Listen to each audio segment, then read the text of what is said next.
Welcome everybody to today's Environment Select Committee. Item 1 is apologies for absence. Do we have any apologies, Helen? Thank you, Chair. Yes, we have apologies from absence for Councillor Jerry Murray, who is being substituted today by Councillor Andrew Matthews. We have apologies from Councillor Augusta Urquhart-Nichols, who is being substituted by Councillor Chris Broadcombe today. And then we've got apologies from Councillor Bridget Wayman, who is being substituted by Councillor Andrew Davis today. Thank you. Thank you very much. Councillor Paul Sample will be joining us, but he may be late, so we will, with your permission, bring him in after the item, when he arrives after the item that we're on. Similarly, Councillor Belcher has said that she can join us by video link, but hasn't joined us yet, so we'll possibly bring her in if she joins us shortly, otherwise we'll do the same thing. And Councillor Smith is here, so he will be able to provide an update when we get to that item. Is everybody happy with that? Because we just have to deal with it as is. Yeah, good. Item 2 is minutes of the previous meeting. So they were circulated with your agenda packs. Is everybody happy for me to move that the minutes of the meeting held on the 10th of June are a true record? Can I have a seconder? Councillor Holder, please. Yeah, thank you. Any objections? No. Thank you. So that is moved. Item 3, declarations of interest. Are there any declarations of disclosable interest or dispensations granted by the Standards Committee relating to the items in this meeting? I don't have any. Obviously, if you have anything that occurs to you during the meeting, please let us know. Item 4, Chairman's announcements. I don't actually have any announcements to make. So we'll move on to item 5, public participation. Ellen, is there any members of the public speaking? None that I'm aware of, Chair. Thank you. Are there any members of the public here who'd like to speak? No. Right. Then we'll move on to the main agenda items. So we'll begin with the Cabinet Member update. We have a standing item. Just to remind people, we've got a standing item on the Select Committee agenda for a Cabinet Member update. The items is when we receive a brief verbal update for attending Cabinet members or portfolio holders on their behalf, highlighting any news, success, milestones in their respective areas since the last meeting of the committee that are not covered somewhere on the agenda. So we will kick off with Councillor Smith. Over to you, Martin. Thank you, Chair. Not that much to report, although we did have a performance outcomes group session with the highways team yesterday. A lot of that information is sort of covered in reports later on in the agenda. Obviously, that was an update, given that we've now a few months into the new financial year. But one of the highlights worth stressing there is that we're now pretty much got 50% of the council vehicle fleet is now electric, and over 50% of the mileage done by council vehicles is now done through from electric vehicles. So I thought that was quite a significant milestone in our journey to net zero as a county. So that's pretty much all I want to say on that item at the moment. Thank you. Thank you very much, Martin. I see Councillor Samples here now, so and Councillor Belcher's online. I think maybe Councillor Belcher is time restricted, so Paul, if you're all right, we'll take that one first then. So Helen, over to you. Thanks, Nick. And yeah, sorry I couldn't come in. Literally just waved goodbye to the workmen leaving my property. Just a very quick announcement. Members will be aware that we signed the local visitor economy partnership, the LVEP, with Visit Wiltshire, and they had an inaugural board meeting about 3 weeks ago. So we're looking forward to a good and productive relationship to boost tourism across the county. Thank you very much. And what I think we'll do, we'll come for questions for all three of you at the end, and we'll hear from Councillor Sample first then. So over to you, Paul. Chair, this is the first time that I've had an opportunity to speak at this select committee. I apologise for the fact I wasn't able to make the previous one, which coincided with a meeting that had been pre-arranged. But I'm here now, and therefore I thought what I'd do is just bring you all an update of exactly where I've been and what I've been up to over the course of the last couple of weeks since my appointment. And that includes some achievements as well from the department, which I'd like to go through in detail. Of course, I've attended quite a few waste briefings the climate and environment briefings from the the leadership team. I had a meeting with, intend to have a further meeting as well with Bridget Smith, the leader of South Cambridgeshire Council. I opened the Roundbarrow Nature Reserve, which is, includes a path from Pitton to Fursdown. I've attended numerous Cabinet liaison meetings and a Cabinet Way Day. I had a briefing on the National Landscape Plan, several meetings of Cabinet, briefing on the Devizes Assize Court, video filming for Solar Together. I am a Solar Together customer, so that was a particular pleasure for me. I opted into Solar Together last year, and I've pretty much sold 50% of my solar energy produced back into the grid, so I'm particularly proud of that, and hopefully I will be able to power my electric vehicle soon on it. We did some video filming, as I say, for Solar Together, the Environment Strategic Catch-Up, briefing on the World Heritage Site, a briefing and then attendance at the Environment Summit, the Climate Change Summit, which was organised by Swindon and Wiltshire Climate Alliance, with a lot of input, a huge amount of input from staff in the various departments.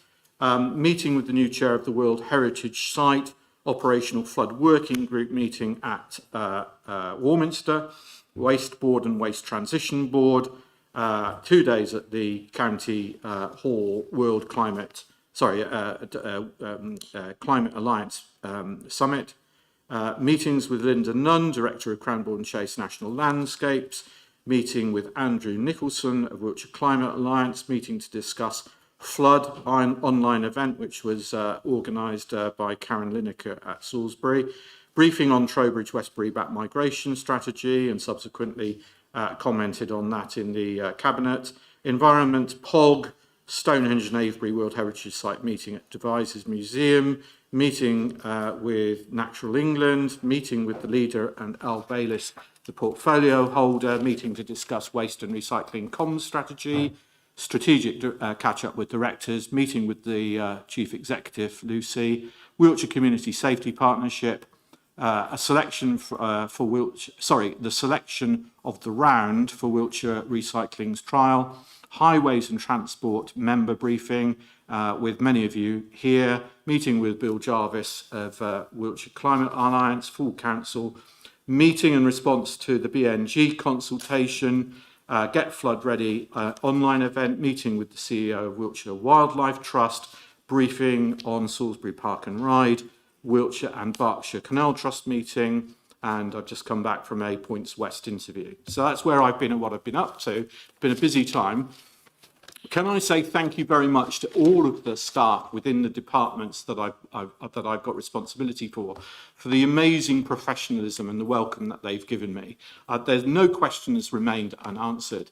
They are a credit to the council and to the people of Wiltshire. So that's what I'd like to say. Now I'm going to make an apology, and my apology is that I, for all of my life, pretty much have been committed to environmental change. I am a Liberal with a green tinge. I'm a member of the, where I spent my honeymoon, of the, as you know, I've told this before, to the Centre for Alternative Technology, where I studied all sorts of wonderful potential for solar panels and hydrotherapy, etc., wind power. So, and, you know, I think one of the best films ever is Al Gore's An Inconvenient Choice, Truth.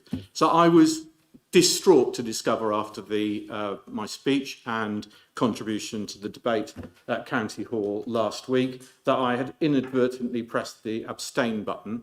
I want to apologise to everyone for that.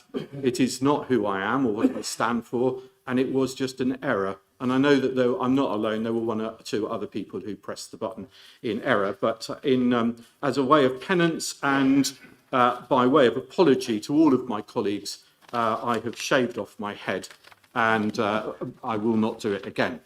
Right, so as far as the Environment Select Committee is concerned, there are a number of things that I just want to tell you about. In addition to successfully leading in partnership the delivery of the first Climate and Environment Summit, which brought together over 300 businesses and community representatives across 2 impactful days, the Climate and Environment Service has made significant progress on other areas over the past quarter. I'm pleased to share that the team has launched 2 new climate programmes, both designed to support emissions reductions and help households and businesses lower their energy bills over time. The first is the Community Energy Landscapes Project, which is now working with 6 communities in its initial phase to explore tailored green energy solutions that meet local needs. And those are at Pewsey, Hilberton, Staverton and Trowbridge, Westbury, Corsham and Tisbury. The second is Solar Together, Wiltshire Phase 4, which launched on the 2nd of June and is open until the 8th of August. And I'm delighted to report that we've already seen over 1,087 households register their interest. Both of these initiatives help ensure we can deliver meaningful impact at scale. It would be really helpful, Mr. Chairman, if over the course of the next couple of days, councillors could give as much publicity to Solar Together as they possibly can, because we need to get the numbers up. I'm absolutely sure that the product is, I know from my own personal experience that it's a great product, and the partners that we've got deliver a great service, and it makes life so much easier for those people who might not know how to install, how to go about installing solar panels. So it's a wonderful scheme. I can also confirm that the Stonehenge and Avebury World Heritage Site Partnership is now in a strong and forward-looking position. A new governance structure has been agreed, and the partnership has appointed a new independent chair to lead the WHS into the next chapter, and I've met her twice, once at a meeting and once at a briefing here. With regards to waste, in June 2025, household waste collections in Wiltshire achieved an impressive 99.93 successful collection rate, supported by automation that has streamlined reviews for assisted collections and clinical services. Additionally, the results from February's Household Recycling Centre Customer Satisfaction Survey showed the overall satisfaction rate of over 96%.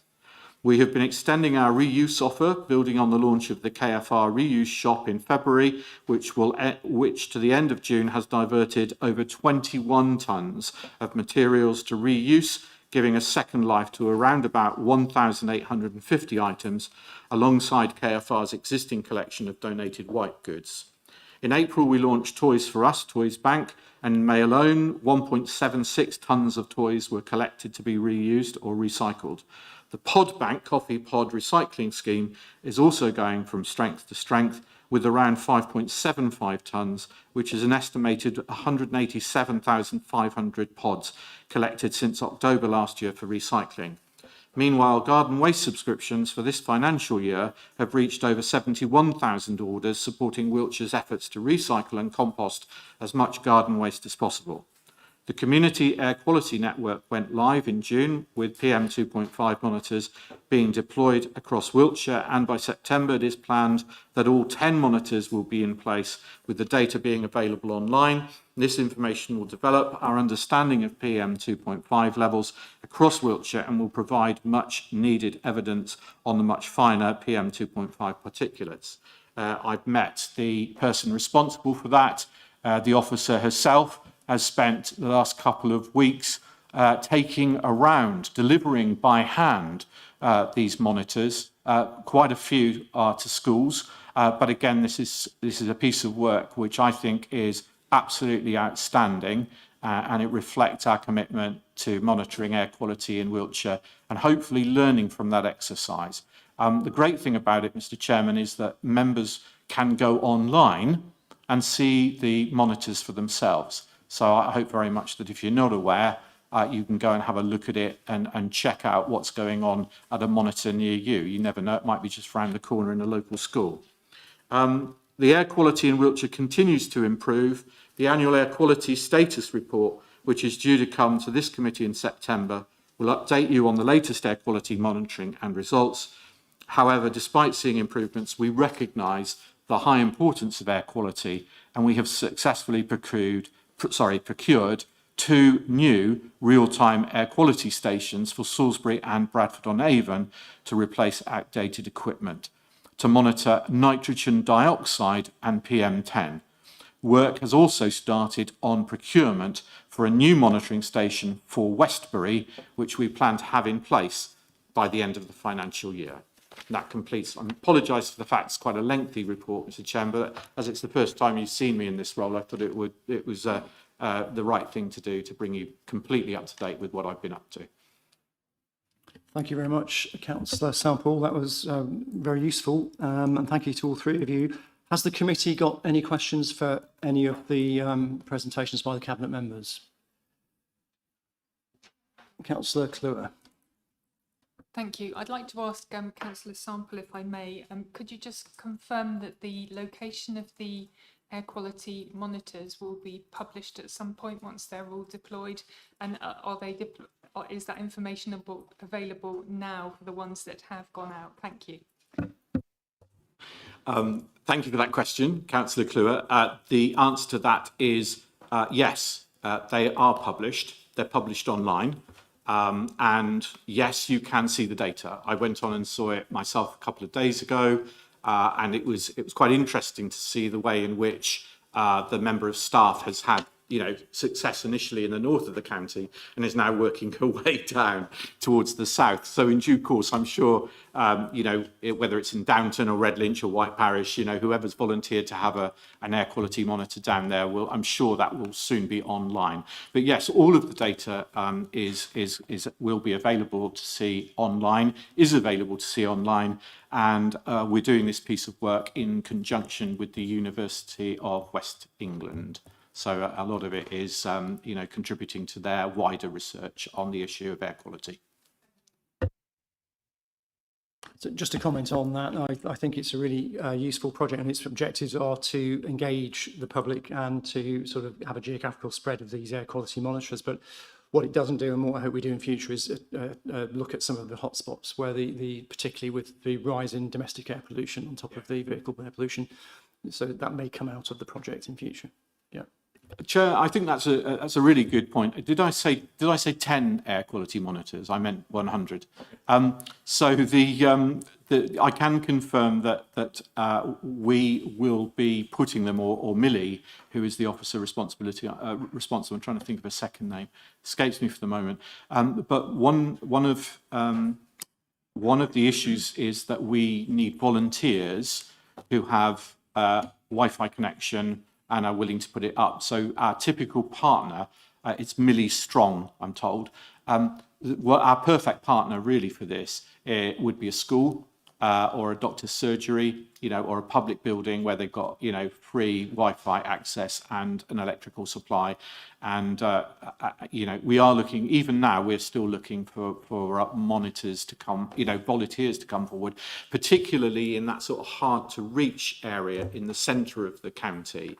Places like Tills Head and Shrewton and all those villages around Salisbury Plain, that's quite hard to get volunteers for. It's quite easy to get them for somewhere like Salisbury or Chippenham or Malmesbury, but it's really quite difficult in some of the areas to get them. So, if anyone has got any bright ideas or good contacts, if they could come forward and have a word with Millie Strong, I would be very grateful. Thank you. And we will be coming back to this at our next meeting in September. Air quality will be on the agenda. Any other questions?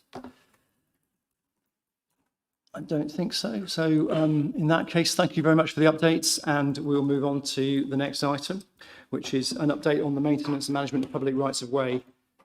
This is a report requested by the previous Environment Select Committee, which is also on the Forward Work programme, and you'll notice is an issue that was also raised at the scrutiny workshop. The report is on page 13 to 34 of your agenda pack, and Cabinet Member Councillor Smith will be introducing the report. Over to you, Martin. Thank you, Chair. So, as you say, this was requested by a previous select committee. It's essentially an update on the public rights of way, how the council is learning from good practice at other authorities, how it's managing its budgets, how it's working with volunteer groups, how it's enforcing various activities on the network, and also developing the storage of data about the network. So, I mean, I'll take it that the committee has read the report, and I'm very happy to take questions. I've got a good team of people here to help me with the answers.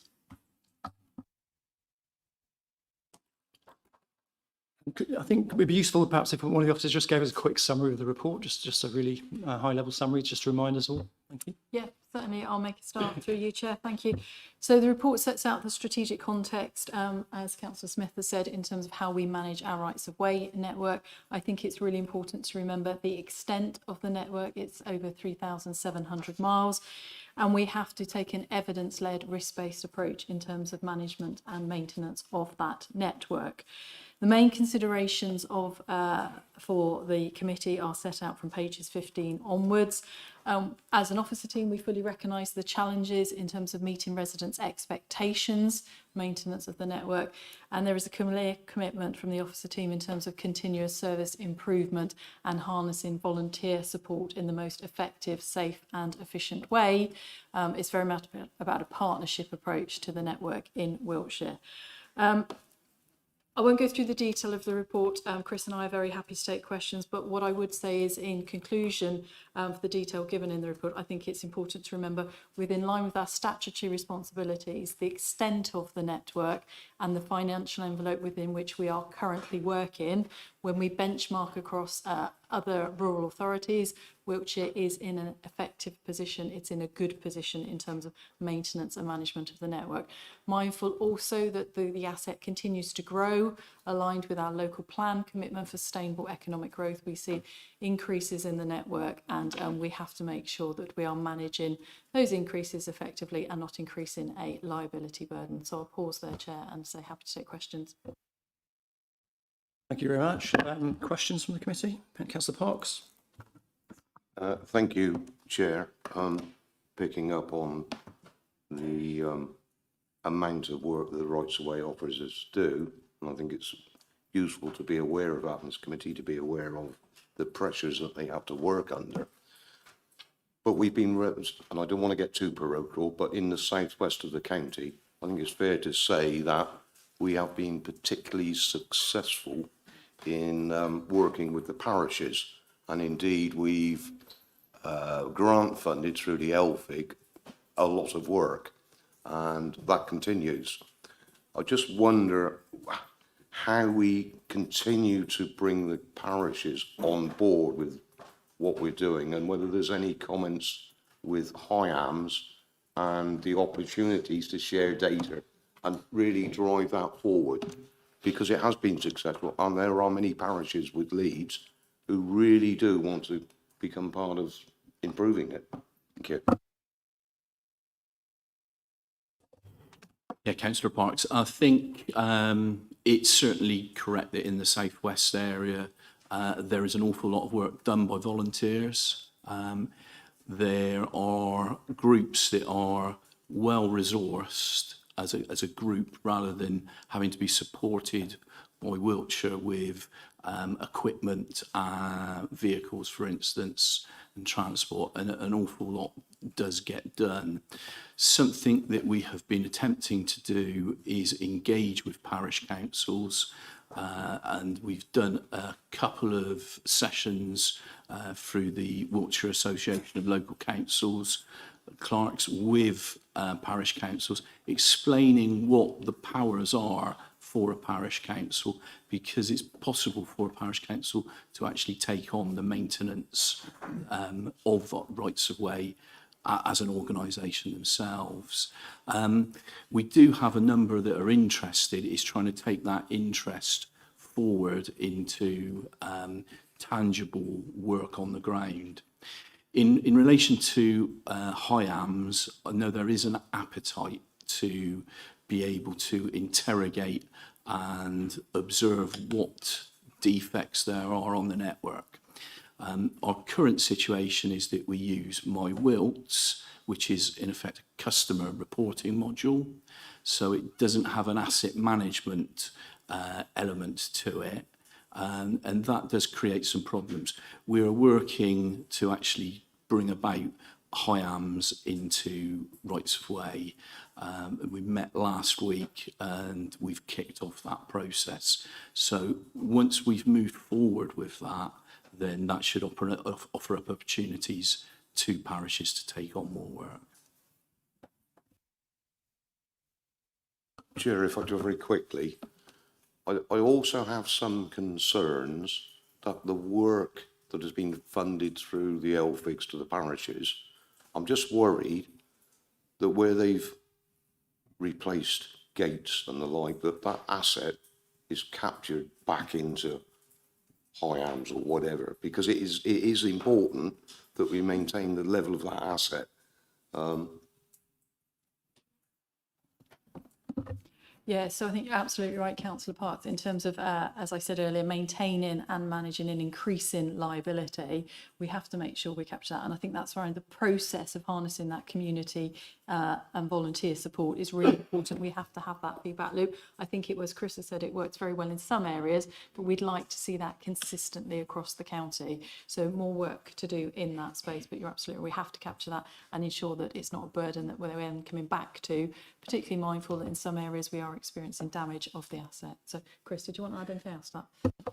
Yeah, what I would add into that is that we do currently have a portion of the HIAM system working where we have volunteers going out and capturing the asset and recording it so that we have a digital record of what is out on our network. I think we're around 2,700 data points at the moment, and that's increasing all the time. And we have quite a appetite amongst groups to do that. And in truth, that's what a lot of groups can help with, is getting that information in, because it takes time for officers to transit the network and pick that information up. And it's possible for individuals to go out and work within groups and pick that information up as they're out on a Sunday afternoon walk in the country. Sorry, Chair. I mean, there is, forgive me through That's you, right. Chair, there is an appetite by many of the parishes I'm aware of to help capture that asset change, and indeed that perhaps relieves some pressures on the overstretched rights of way officers, because they are quite overstretched.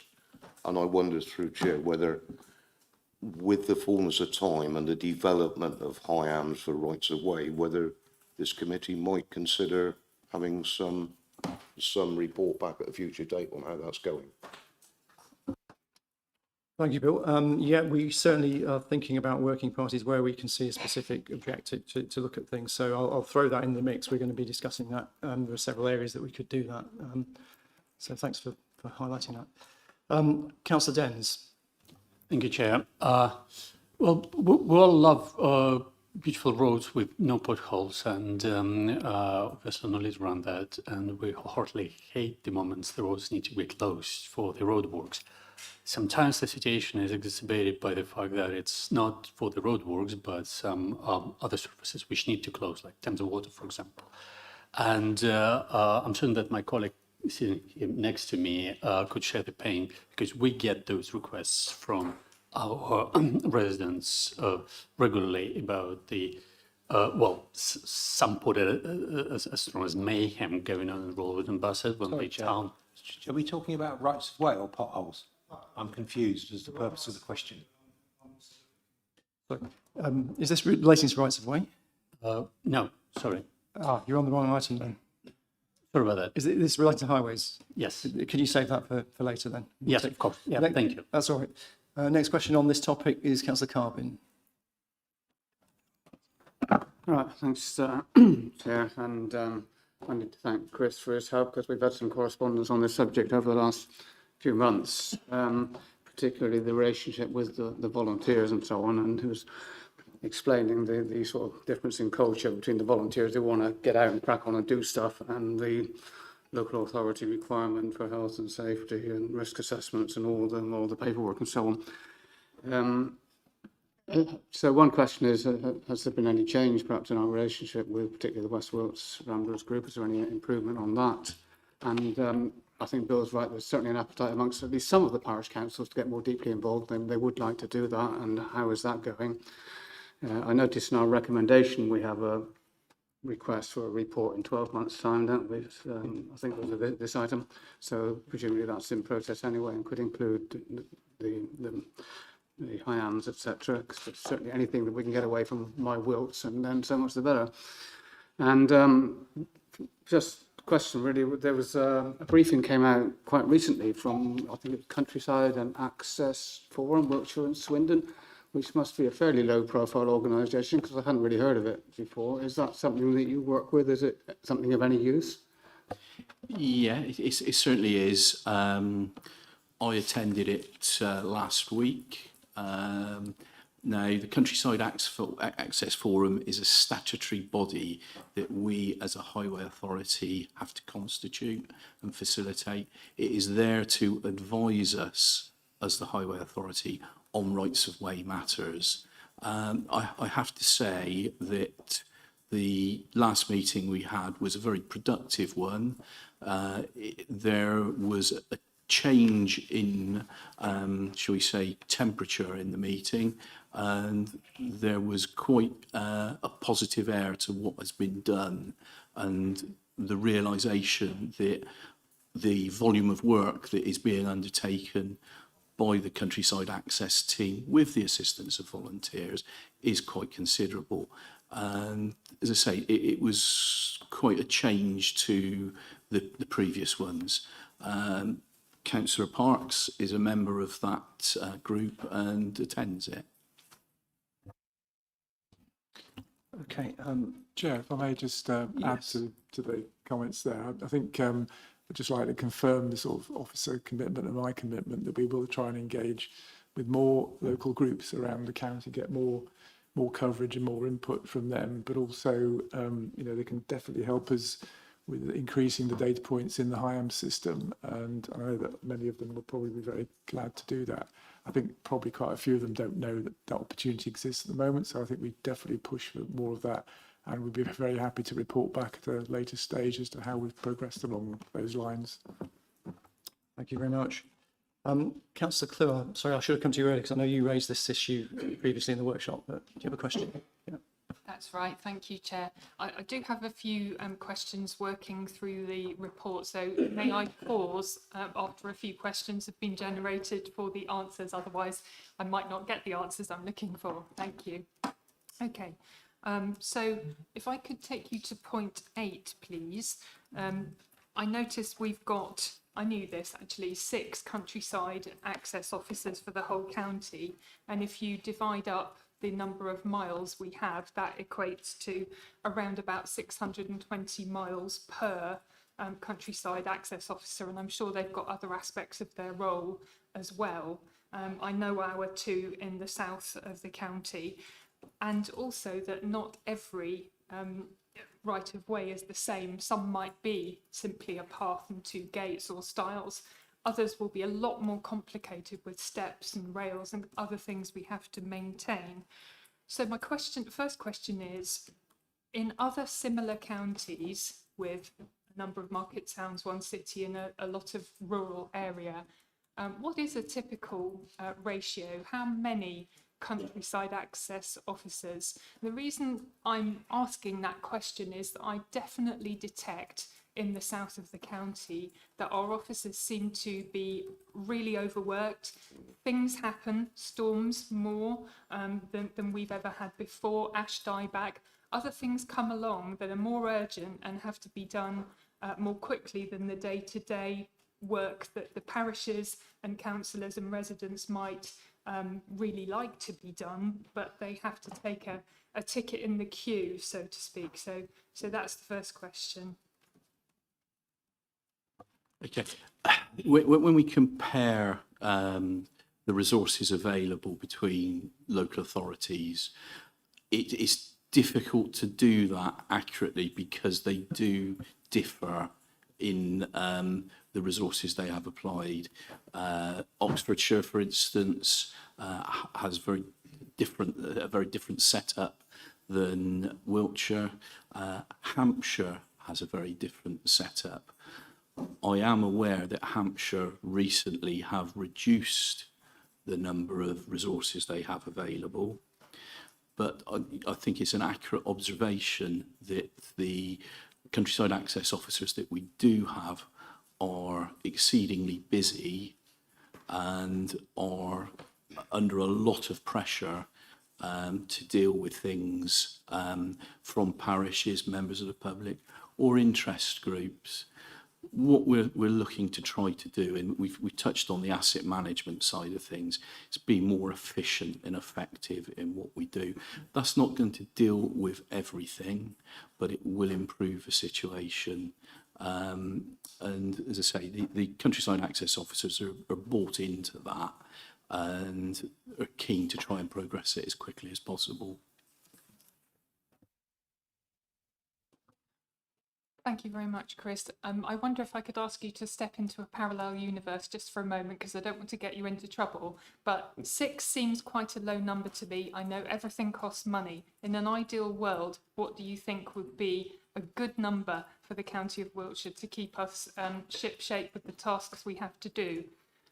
Be bold. I think the ideal number is, and it's very difficult to give you a firm figure.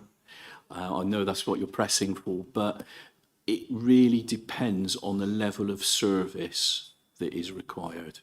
And we could set this level of service at one which is a Rolls-Royce level, and we'd have lots of people, and it would cost us a lot of money. We could be more economic and look at how we resource things up, which we could get some benefits and improvements by having some additional numbers. But I think really we've got to start off with looking at how we do things and trying to be more effective rather than just bringing in additional resources. Although ultimately that might be a situation we need to look at. If I can just add to that, I'd like to acknowledge and give credit to the team, because one of the strengths we have as an officer team in Wiltshire is agility, and we are agile in response, and we operate a programme management approach. So, of course, would we welcome additional resources? Yes, but that has to be in the overall financial envelope in a one council approach to Wiltshire Council. So it goes back to the point I made earlier about evidence-based and risk-led approach, and where we identify continuous service improvement, service efficiencies, or actually we want to redeploy resource to a specific task, we are able to do that because we are resilient across the wider directorate. So I would just reflect on our parish stewards, for example, who actually step into different spaces as we need to do them throughout the year and provide valuable local community support. So, of course, yes, we would like more, but we are realistic about that financial constraint. Thank you. If I could just add a comment to that, because it looks like you're doing a great job, and you've got an immense number of challenges, and I know things are listed in order of priority, but it is difficult sometimes to get your head around how much you're achieving against a sort of target number of things or responsibilities, etc. So it'd be nice in future to see something that kind of gives us that overall impression rather than a narrative. I don't know if that makes sense, but yeah, I think one of the benefits of moving to HIAMS is where we will be able to pull metrics from that and have a better understanding of what the condition of our network is as it stands. Because of the limitations of the software that we use at the moment, that really prevents us from doing that without an awful lot of officer time interrogating and pulling data from the system. Thank you. Any other questions? Oh, sorry, Councillor Cleary, you hadn't finished. I apologise. Carry on. Whoa, thank you very much. On item 14 in the report, do we really only have 6 volunteer groups? And are there more in the communities that perhaps Wiltshire Council don't know about? And are these actually purely community-based, like the Ramblers, for example, or parish council, or just community groups? Or is there any input from volunteers? It's not quite clearly worded, that paragraph 14. Can I chuck in another one, please, because I don't want the chairman to cut me off in my prime.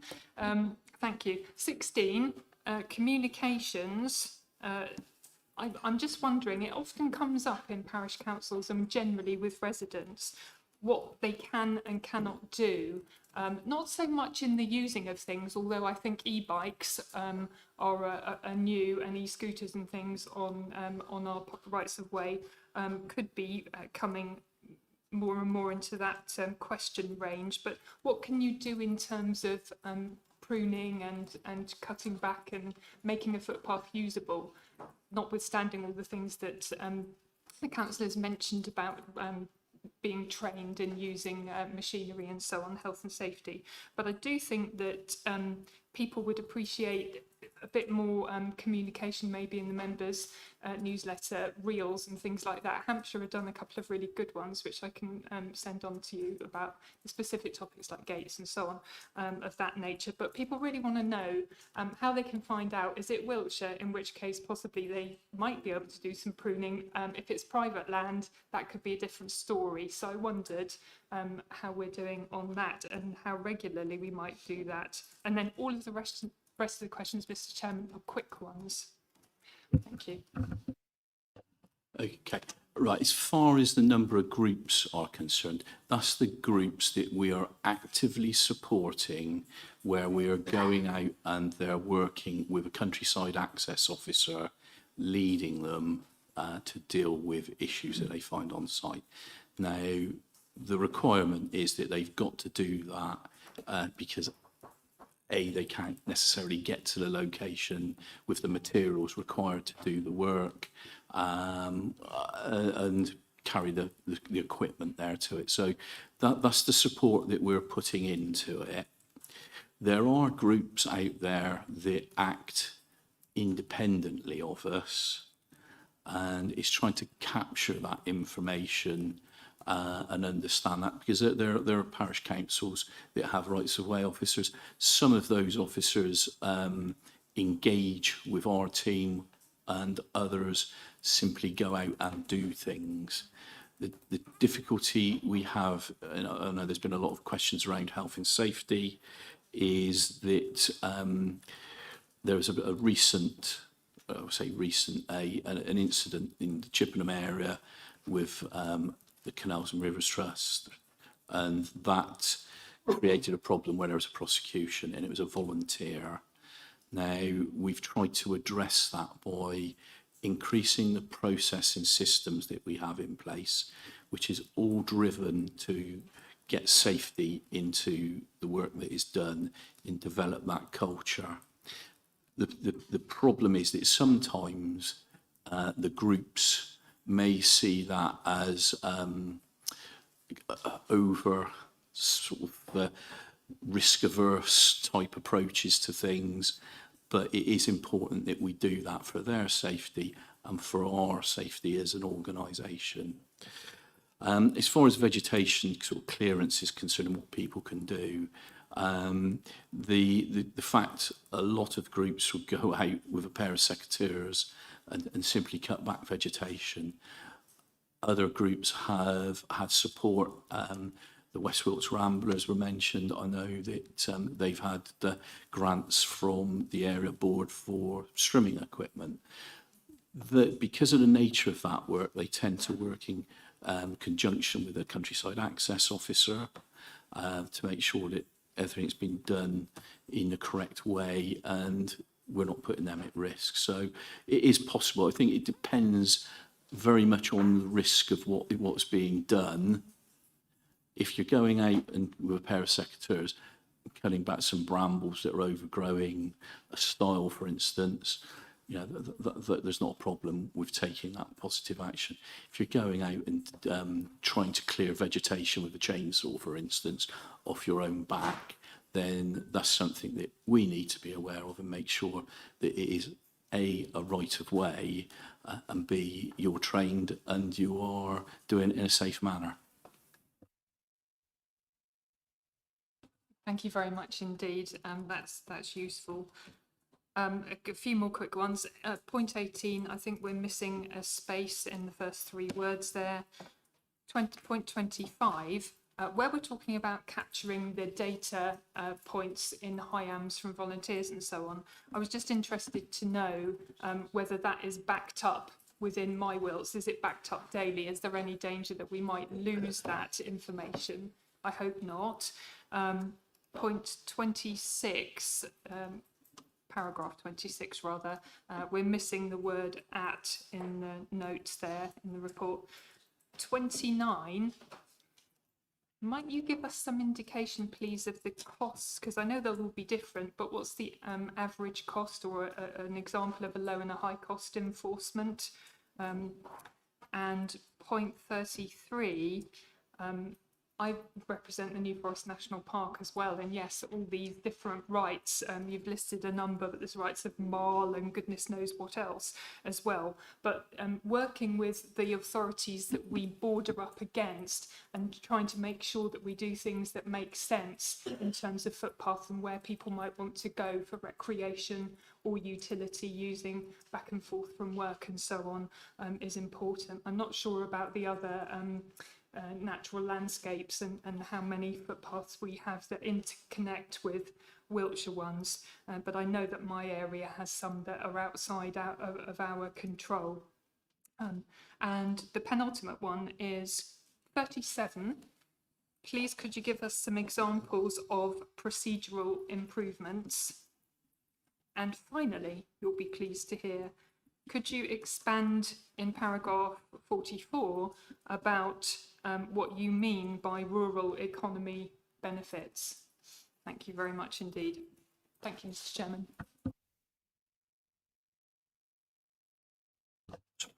Thank you.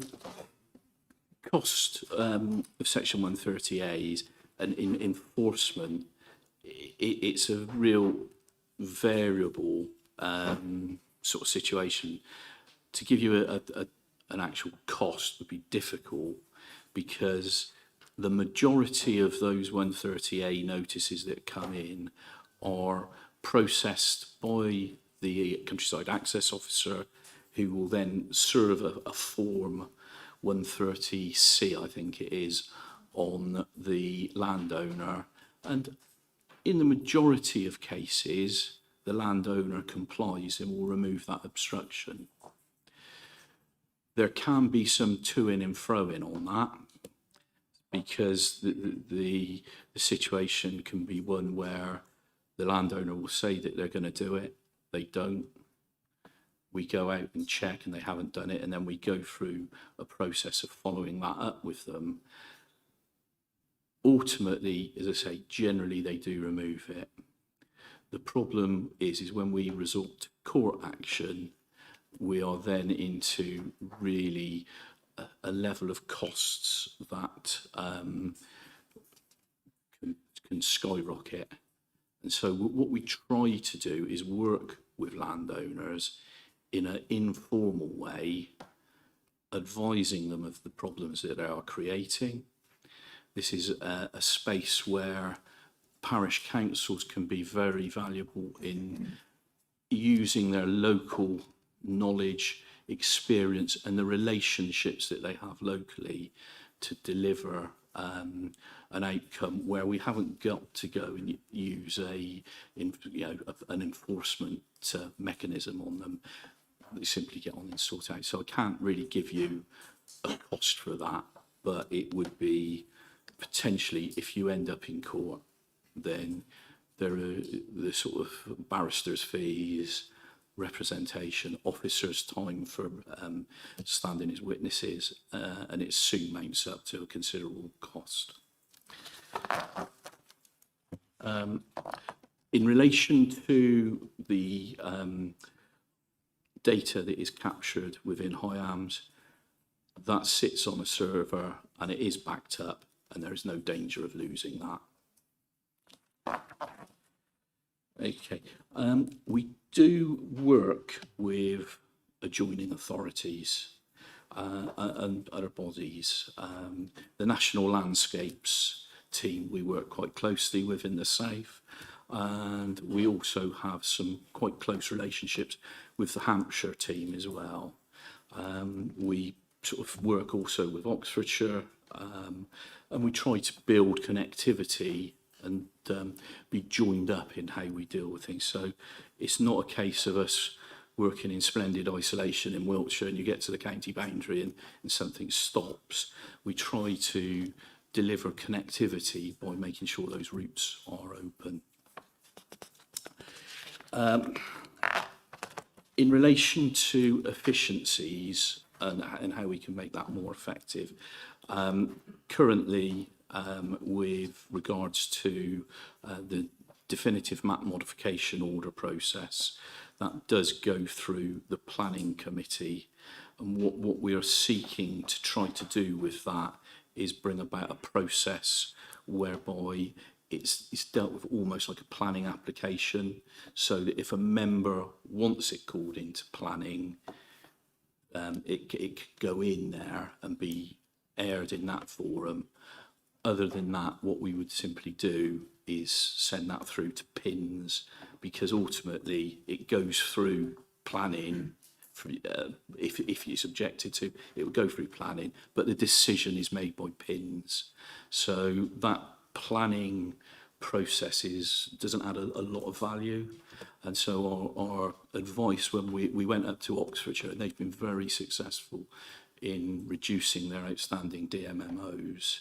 And that was the biggest take that we took from that meeting, was that if we could try and streamline that, that would make things much more effective.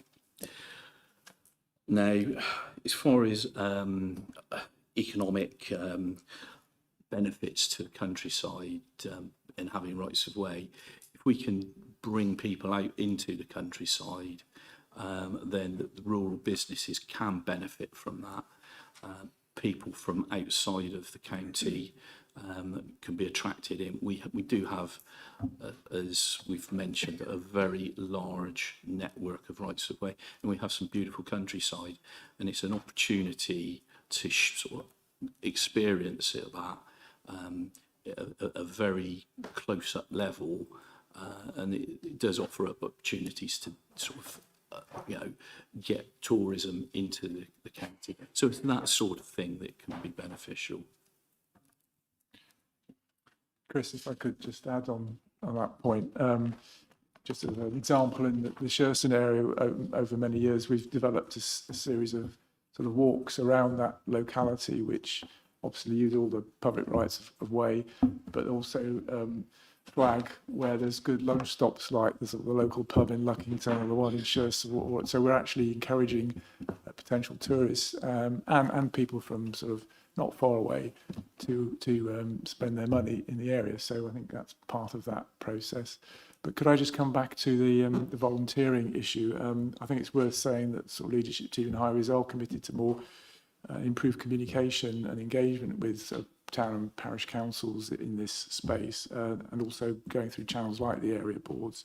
But obviously, we need to recognise that officers can't go to every meeting that they're invited to, but they will do their best, and that we are actually making some more reels to actually help with this engagement and communication to the wider county, basically. Thank you. Sorry, Chris, you still got your mic on. Yeah, thank you, Councillor Thuer. They were really good questions, and thanks, Chris, for helpful answers to those. I'm conscious of time, so I'm going to take Councillor Wakeman and then one more. Councillor Parkes, and I've got a couple to finish off with. Okay, Councillor Wakeman. First, thank you for a very interesting and detailed report. It was good to have a read through. I think most of what I was going to ask has already been covered. But coming back to the DMMOs, the definitive map modification orders, it's good to note that you've already looked at best practice with an option to try and deploy that. I was just wondering whether maybe there's some opportunity to temporarily increase the resource within the team post that change to try and reduce the backlog, and whether that's something that's been explored. I think the sort of expertise that is required to go through that process is a real niche type area, and there are not people out there that you can simply bring in from an agency arrangement, for instance, to undertake that work. We did look at the possibility of using volunteers as experts, because there are a lot of people out there that are very interested in researching rights of way and going back into historical documents to sort of demonstrate that there is a right of way there. The problem is, though, that we just don't have an opportunity to pull people in. Plus, also there is the issue over the cost and where we would find that additional budget to undertake that endeavour, as it were. And then similarly on the same point, I've looked at the figures that you've given for the number of outstanding DMMOs versus the amount of the rights of way distance. Two counties that come up on sort of when I ran it are that Hampshire and Shropshire seem to be below trend on outstanding DMMOs per network mile. I was wondering if there's anything we could maybe learn from them, Hampshire specifically being fairly close and fairly similar. One of the issues that there is how those DMMOs have been put in. We did have a very sort of, how should I say, keen individual that put in an awful lot of these DMMO applications, and as I say, it's slightly stilted or greatly stilted our numbers, and that I think we've not seen any major difference in the way that Hampshire deal with things. I think they just had fewer applications, in fairness. Thank you. Councillor Parks. Thank you, Chair. Just very quickly, and really a concluding comment, whilst Chris was answering Councillor Kluwer's question, it's rather unsettling because I'd made a note about the DMOs and the thorny aspect of them going before planning committees. And I know from experience of sitting on those, the amount of resource that is taken in preparing those committee reports. So just in conclusion, it's encouraging to know that you're looking with officers to simplify that process, because I think that would be welcome throughout the organisation. Thank you, Chair. Thank you, Councillor Parks. A couple of quick questions from me, don't require very long answers, but one was that you mentioned that part of the objective or part of the benefit of improving routes was wildlife corridors or biodiversity increase and so on. So could you just say, does that link into our blue and green infrastructure strategy, nature recovery, etc., and what kind of improvements are you making? And the second question was more about the cycleways, such as the one to Laycott, which ended up being closed down as a cycleway because the landowner that took the permission away, the threat to the one that went between Chippenham and Carn and so on. Is there anything that we're doing to try and secure these rather than these leases coming up and always being in jeopardy going forward? Thank you. In relation to the North Wilts Rivers route, we have extended the leases on that, but it's something that we will need to look at in the future because that does come at a cost. The canal route to the base of Nash Hill, it's a sad loss. How we could reconstitute that, very difficult to do, simply because it needs to have the landowner permission on that, and or a significant portion of cash to get the right to ride your bicycle through there. So that is a problem. There is a document out from DFT that is being consulted on around cycle routes and improving rural cycle routes. But that's as I say, only a consultation document at the moment. Anything on the biodiversity? Sorry, yeah. Biodiversity, it's an interesting conundrum in relation to the wildlife corridors, and certainly public rights of way can develop those wildlife corridors. And we do look to link in with the blue-green infrastructure policy on that particular issue.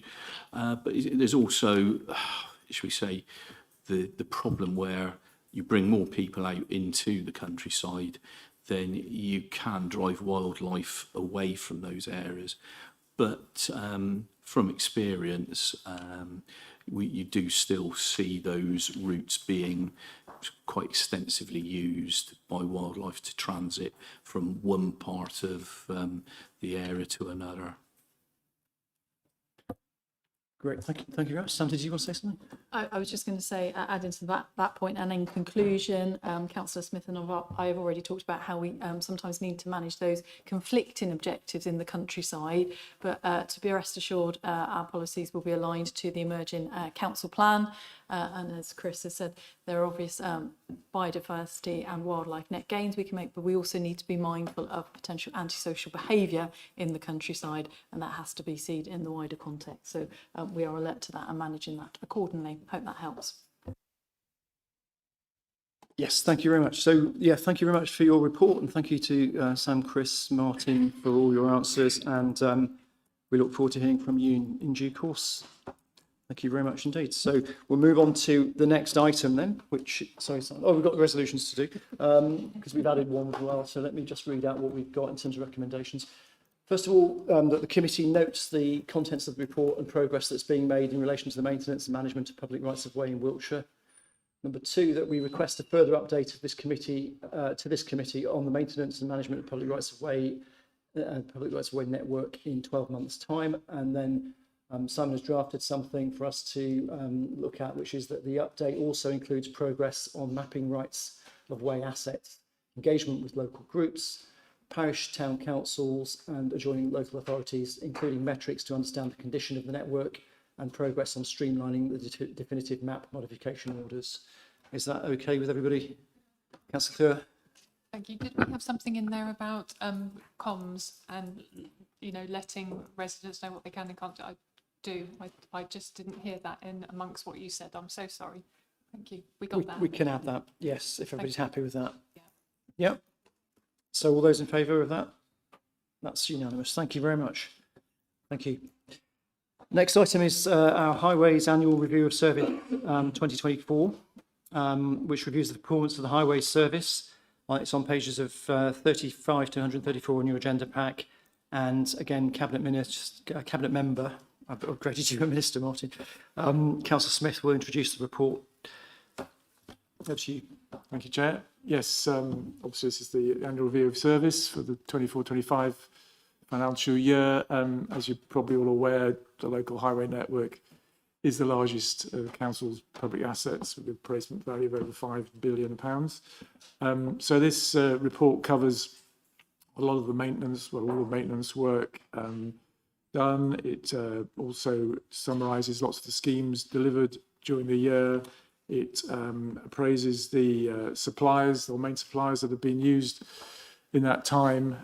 It sort of measures their performance. It also gives information as to the overall condition of the network. And as you'll see, it did suffer a reduction in condition, basically because of the weather in 2022, 23 and 23, 24. But the council and DFT did provide more funding in that last financial year, which has been spent, and you'll see from various data in the appendices that the mileage of roads that's been resurfaced has gone up considerably over previous years. And obviously we've got a similar amount of funding that we're spending in this financial year, which is all programmed in and is on track to be delivered. So yeah, that's the summary of the report. So again, I assume you've read it and you've got lots of questions. So back to you, Chair. Thank you. Can I invite Sam and perhaps Dave as well to speak to this? Yes, certainly. I'm mindful that this is a very lengthy report, including detailed appendices. So Dave is actually going to walk us through in a bit more detail. The main considerations are set out on page 38, but what I particularly wanted to highlight is the work that the team, and when I say the team, I mean council officers, but also our supply chain have done in accelerating the preventative maintenance agenda in the last year. That was a challenging programme to deliver additional £10 million worth of work in 12 months. And I'm pleased to say we did that and extra, and is reflective of the relationships that we have with our term maintenance contractor and our term professional services consultancy. I think those of you who have sat in this group previously were aware that there were some initial mobilisation issues when we changed highways to a maintenance contractor, but they have responded at pace, and that applies through the whole supply chain. So Dave, pass over to you for detail. Thank you. Sam, thank you, Chair. Good afternoon, everyone. What I thought would be helpful to start with was just take you through very quickly the papers that are in front of you. So we have the covering report in the standard committee format, and then at Appendix 1 we have the actual annual review report itself. Appendix 2 is the list of completed schemes broken down by community area that we've achieved. And then the final appendix, Appendix 3, is the term contract key performance indicator scores, and that's how we monitor the performance of our main term contractor, M Group. So some of you will have noticed that there's a bit of overlap in the information between the covering report and the annual review report. Some of the paragraphs are the same. That's a deliberate thing. The intention is that the annual review report is a standalone document that will be published on the Wiltshire website for members of the public to have a read of once it's been presented here today. So looking at just a few headlines that I thought would be interesting just to take you through. If we look at the covering report at paragraph 12, there's a summary there of activities that we've achieved that cover resurfacing, retexturing, surface dressing, pothole numbers, bobcat patching works, bridge inspections, LH fig schemes, and that's all explained at that paragraph 12. As I've mentioned, our main contract for the majority of the work that we do is with M Group Highways Limited. The extent of their works is set out at paragraph 16. Following that, at paragraphs 19 through to, let me get the numbers, through to paragraph 25 are the other contractors that we have been using, and that includes Tarmac for machine surfacing, Keeley Brothers for surface dressing, Upton's Specialist Tree Service for arboricultural activities, and Talent Technology Services covering traffic signal activities. So as both Councillor Smith and Sam have mentioned, we've been in the position of additional funding for 24-25, and that is reflected in the outputs that we've managed to achieve. So if I ask you to look at paragraphs 38 through to 40, you'll see two tables there. There's table 1 and table 2. You'll be able to look at table 1 to see the total length of carriageway that we managed to resurface during the 24-25 period, and you can see that there's been a substantial uplift in what we've achieved. Table 2 sets out the level of spend through each of the main contracts that we have, and again that's just giving a reflection in the total uplift in the amount of spend and the amount of work that we've been able to achieve. And I think the key to it is, as we've set out in paragraph 40, we've got very good working relationships with our contractors. We've spent a lot of time working with them and their supply chains to enable the ramp up of delivery of schemes across the highways vista. If I could then move you on to Appendix 1, which is the main review report. It's split into two. The first part 1 of the report is a more general overview of where we are with services, and I'd particularly draw your attention to paragraphs 9 and 10 covering carbon reduction and social value. You may be aware that we've made great strides in looking at carbon reduction, but just as equally important is the work that our contractors have done in contributing to local activities at a local level, coordinated through the council to deliver local improvements for residents of the county. The second part of Appendix 1, the main report, then looks at the individual work streams that have provided work through the contracts.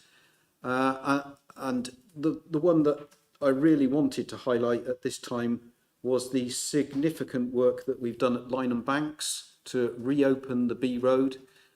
Those of you that will recall that the road slipped down the hill at Lynham Banks, we made national news. It was called the wobbliest road in the country at one time. We've had to do significant engineering interventions to re-establish that road, provide the foundation to ensure that we don't have a similar failure moving forward. That's been a fairly extensive project, lots of local impact, but we've managed to successfully deliver that. And the last thing I just wanted to highlight to you was contained in Appendix 3, and that's the Key Performance Indicator score for our term contractor M Group services. They're currently gaining a score of 8.57, which we consider to be a particularly good score. They're doing very well, as Sam alluded to. When we started out 3 years ago with Milestone, as they were called at that stage, there were some areas of the service provision, particularly around parish stewards, where they were a little bit behind the curve. But we've certainly worked with them, and they've responded very well in driving change and bringing improvement to that service. And that's reflected in the overall key performance indicator scoring. So thank you, Chair. Open it up to questions. Thank you, Dave. Thank you, Sam. Questions? Councillor Dens. Yeah, apologies for misspelling that one.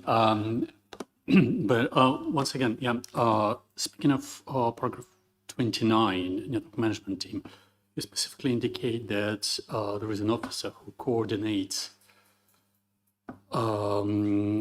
Section 278 works for the developers. But as I mentioned, what we specifically experience is that those road closures overlap and cause significant inconvenience for the residents. So my question is, first, how you assess the performance of this officer?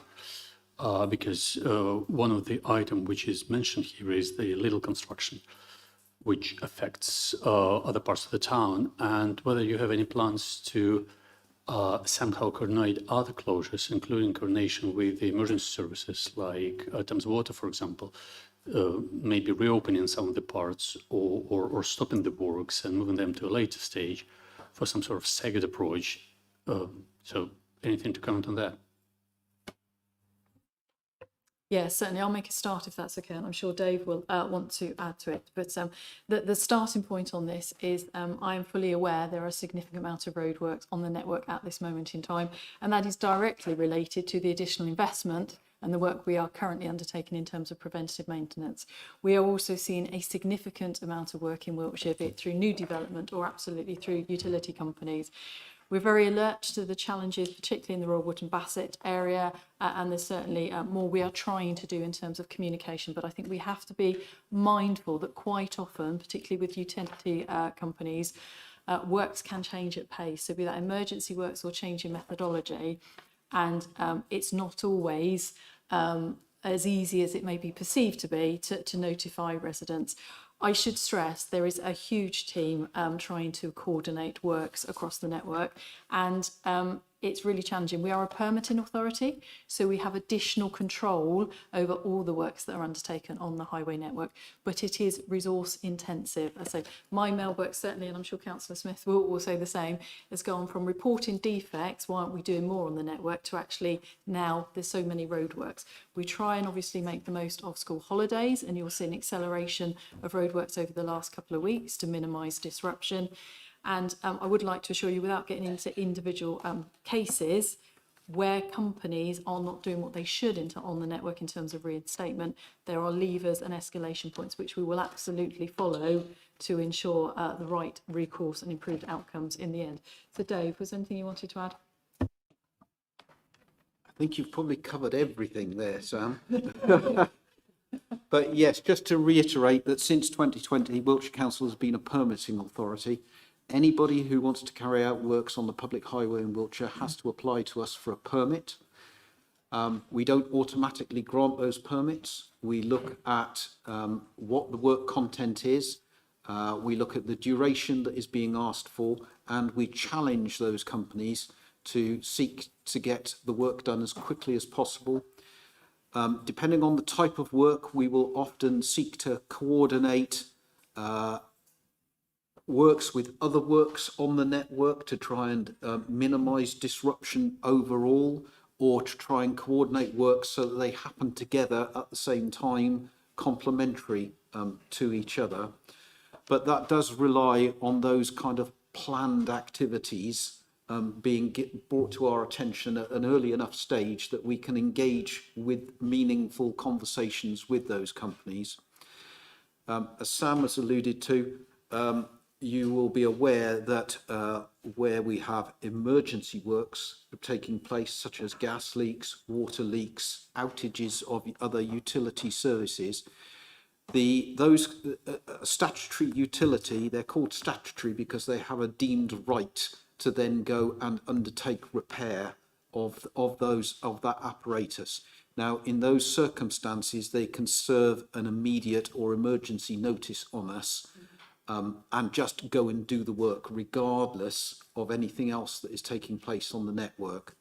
But what we do is that we inspect as many of those sites as possible to ensure the work is being done properly, that the time that they're being taken is minimised, and any reinstatement work that they do to the highway is to the standards that are set out in the national guidance.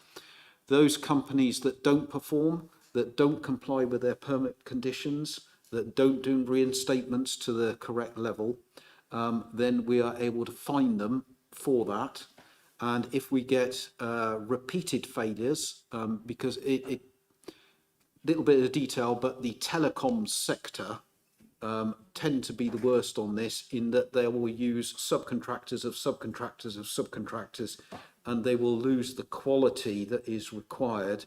In those circumstances, we will refuse to issue permits to any other work that they're looking to do until they have resolved their quality issues and are doing works to our satisfaction. So there's a whole team working on that all day, every day. We recognise that sometimes we don't quite get it right, and there's always more that we can do. But yeah, please be assured that there's an awful lot of effort put into controlling what's going on the network. Can I just add to that, Chair? I mean, Councillor Dennis's questions is one of the first questions I asked the team on becoming a cabinet member, and I'm reassured that Dave's team look very hard at these issues. And if you notice in the reporting that I think some of the utilities claim about a quarter of their work is emergencies, which sort of potentially might be on the high side. So, and again, I know that Dave and his team sort of do challenge that. And if they feel that they're being taken for a ride by these utilities, they end up refusing permits down the line. So it is a thing that their team are constantly looking at. But I just wonder whether it might be a good idea in the next sort of highways briefing for local members that we cover this issue off, so that local members understand more about the detail as to how we go through this process and the challenges that we face. that might be useful. Yeah, okay. Okay, thank you, Dave. Sam Martin. I've got Councillor Holder, then Councillor Parks, then Councillor Munns, and then Councillor Clewer. Thank you. Thank you for the report, and I would like to echo the comments that you made, Sam, in your introduction, to pay tribute to the officers and the relationships that you have with your contractors. Is it fair? I've got a couple of questions, if I may. If I'm looking at paragraph 37, where you refer to Bobcats, and you have said in the report that it's intended to extend this service into 25-26 with the addition of a third Bobcat. Is the intention to continue with that into the financial year 26-27, or is that dependent upon additional funding, the additional £10 million worth of funding that's happened for the last 2 years to continue? So the question is, if that £10 million isn't continued going forward, does the third Bobcat drop off the system? That's my first question. So we would, of course, like to continue operating 3 Bobcats across the county. We are mindful that we have increased level of long-term certainty of funding from the Department of Transport, which is very welcome, but that decision has not yet been made. We need to look at that in terms of resource allocation moving forward. But we are fully alert to the fact it has made a significant impact on the network over the last 12 months with the 2 machines that have been operating, and it absolutely is an invest to save measure, because we understand the long-term benefits in terms of preventative maintenance. My second question is, so is it reasonable to say that the 24-25 stats in paragraph 38 are as a direct consequence of the additional funding, which therefore you would expect to continue with the 25-26 data? Appreciate we're not looking at it. And how will you continue to build on that excellent performance in the financial year 24-25 compared to previous years? Or what's the risk of it stopping due to a lack of additional funding to supplement what comes from central government? Thank you. So I expect Dave may want to come in on the detail on this one, but it's clearly challenging. We know that we are seeing increasing challenges at a national level in terms of reinstatement of roadworks, as we said previously, condition of the network. We welcome the increased long-term certainty from DfT, but of course it is going to continue to be challenging if we don't see additional funding moving forward. There is a direct correlation in terms of that level of investment, absolutely, and I think that trend data, as Councillor Smith will know because he recently attended Performance and Outcomes Group, that trend data is clear. Am I able to say the direct impact if that additional investment isn't continued at this moment in time? No, I'm not. Dave, I'm not sure if you want to add anything in terms of performance on the network. Yeah, thank you, Sam. Yeah, so if we look at 24-25, of the additional £10 million that was available during that year, approximately 2.6 million of that was spent on the Bobcat services. It is the intention to have the third Bobcat from September this year. And again, that will be funded from either the increased additional investment tranche 2, or we do have some additional money from DfT as well. About 6 weeks ago, following the comprehensive spending review, Department for Transport announced that rather than giving local authorities their capital grant funding on an annual basis, it was going to be awarded on a 4-year basis.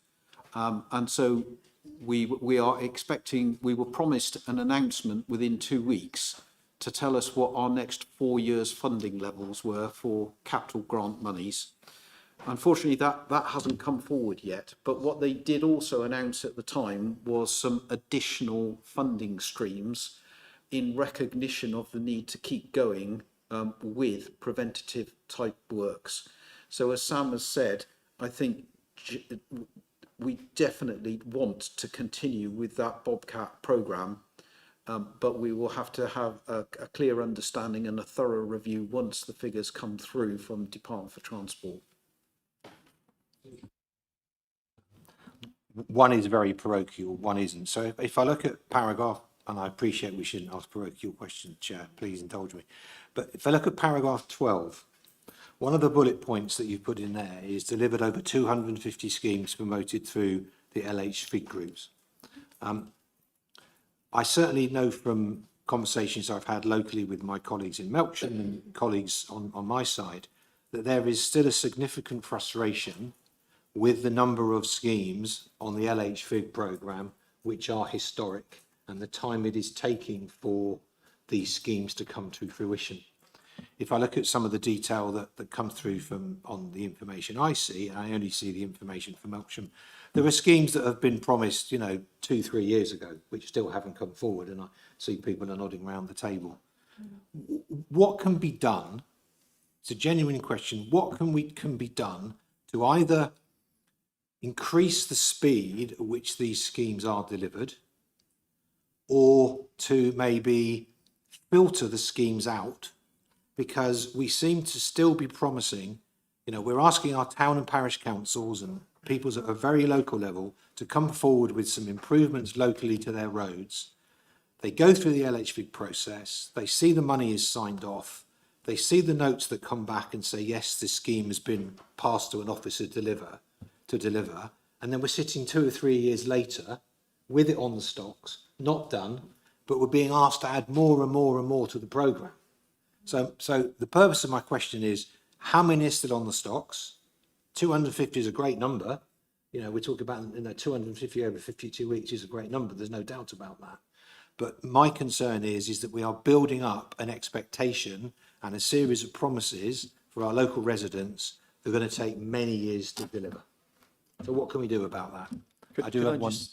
Yeah, that's fine. Can I just add to that, because I got a question on that, but it's worth taking at the same time. So I was going to sort of ask what actually distinguishes whether highways pick these things up or LHFIG, because you do feel when you're looking at the lists of the LHFIG projects that some of them would have been very obvious highways improvement projects, which the county should have done in the first place. And then they're ending up on this list, as Councillor Holder says, that doesn't ever get achieved. So maybe you could wrap that into the answer as well. Thank you. Okay, I'm going to ask Dave to pick up in terms of what constitutes an LHFIG scheme and what we deliver elsewhere. And I appreciate that sometimes the boundaries may be blurred, and that is because sometimes we have to align different funding streams to a particular project to enable delivery. I should say in the first instance, I'm fully aware of the frustrations that members are experiencing in terms of the LHFIG programme, and the team have done actually an incredible job given the number of schemes that we've seen being presented through the LHFIG process. Obviously, they've taken on from CatGs, and the funding that's been made available at a local level for these really important schemes. So firstly, we've wrapped additional resource around the team. I think we do need to be mindful that when we're talking about our supply chain, we are often going to the same people to deliver different components of work for us. So where we put an additional investment as well, we're asking the same people to do LHFIG things, but also to deliver some of our major schemes. So we are fully alert to those resource challenges, and as I say, we're putting additional resource around that. And you have a commitment, and Councillor Smith and I again have spoken about this at Performance and Outcomes Group. You have a commitment from us to affect a change at speed on this, because we realise the level of frustration, particularly around what people may perceive as very simple work, so effectively a drop curve or a sign. The other thing I will pick up is just around communication, because actually, as I say, the team have done a very good job with these 250 schemes, but I don't feel we've communicated that particularly effectively back through area board process. And therefore we don't have a clear line of sight in terms of the additional asks that are coming forward. I think there's also something in terms of funding, the funding we see through LHFIG for smaller schemes, but also through substantive schemes. And it may be more helpful if we come back with a detailed update to you of all of that in one review, rather than get into the specifics of per area of what hasn't been delivered and what has been delivered. I hope that helps, but Dave will talk through sort of the level of schemes and the implementation of those. I think I'd start by saying we have made a commitment that we would look at the LHFIG process to see if that can be streamlined to help speed up delivery. It as Sam says, it is a lot around officer resource, because the officers who are doing the LHFIG work and supporting the groups also are doing other things. And with the obviously the increased investment and the additional monies we've got from elsewhere, the pressures on the staff it has been extremely high. Of the 250 schemes that we delivered last year, we started off the year with around about 400 schemes in the overall programme. So we have made significant inroads into the overall numbers of schemes in the LHFIG programme. So we have moved in the right direction, but clearly there's still some work that needs to be done. What constitutes a LHFIG scheme and what constitutes a centrally funded scheme is a decision that was taken many years ago now. I'm trying to think, around about 2010-11, I think it was, when we first went down the line of having community area transport groups. And at that time, it was decided that any locally requested interventions would go through the CAT-G and subsequently the LHFIG programme. Some work streams were retained and funded centrally, and those were the things such as the local safety schemes, the taking action on school journey schemes, some of the cycle and active travel infrastructure type schemes, but budgets for general kind of highway improvements following requests. All of that budget is what formed the basis of what was given to the CAT-Gs at the time to enable them to make those local decisions as to what the priorities were. So I think it may be that we need to rebalance the funding splits a little bit and maybe refocus on the different scheme types.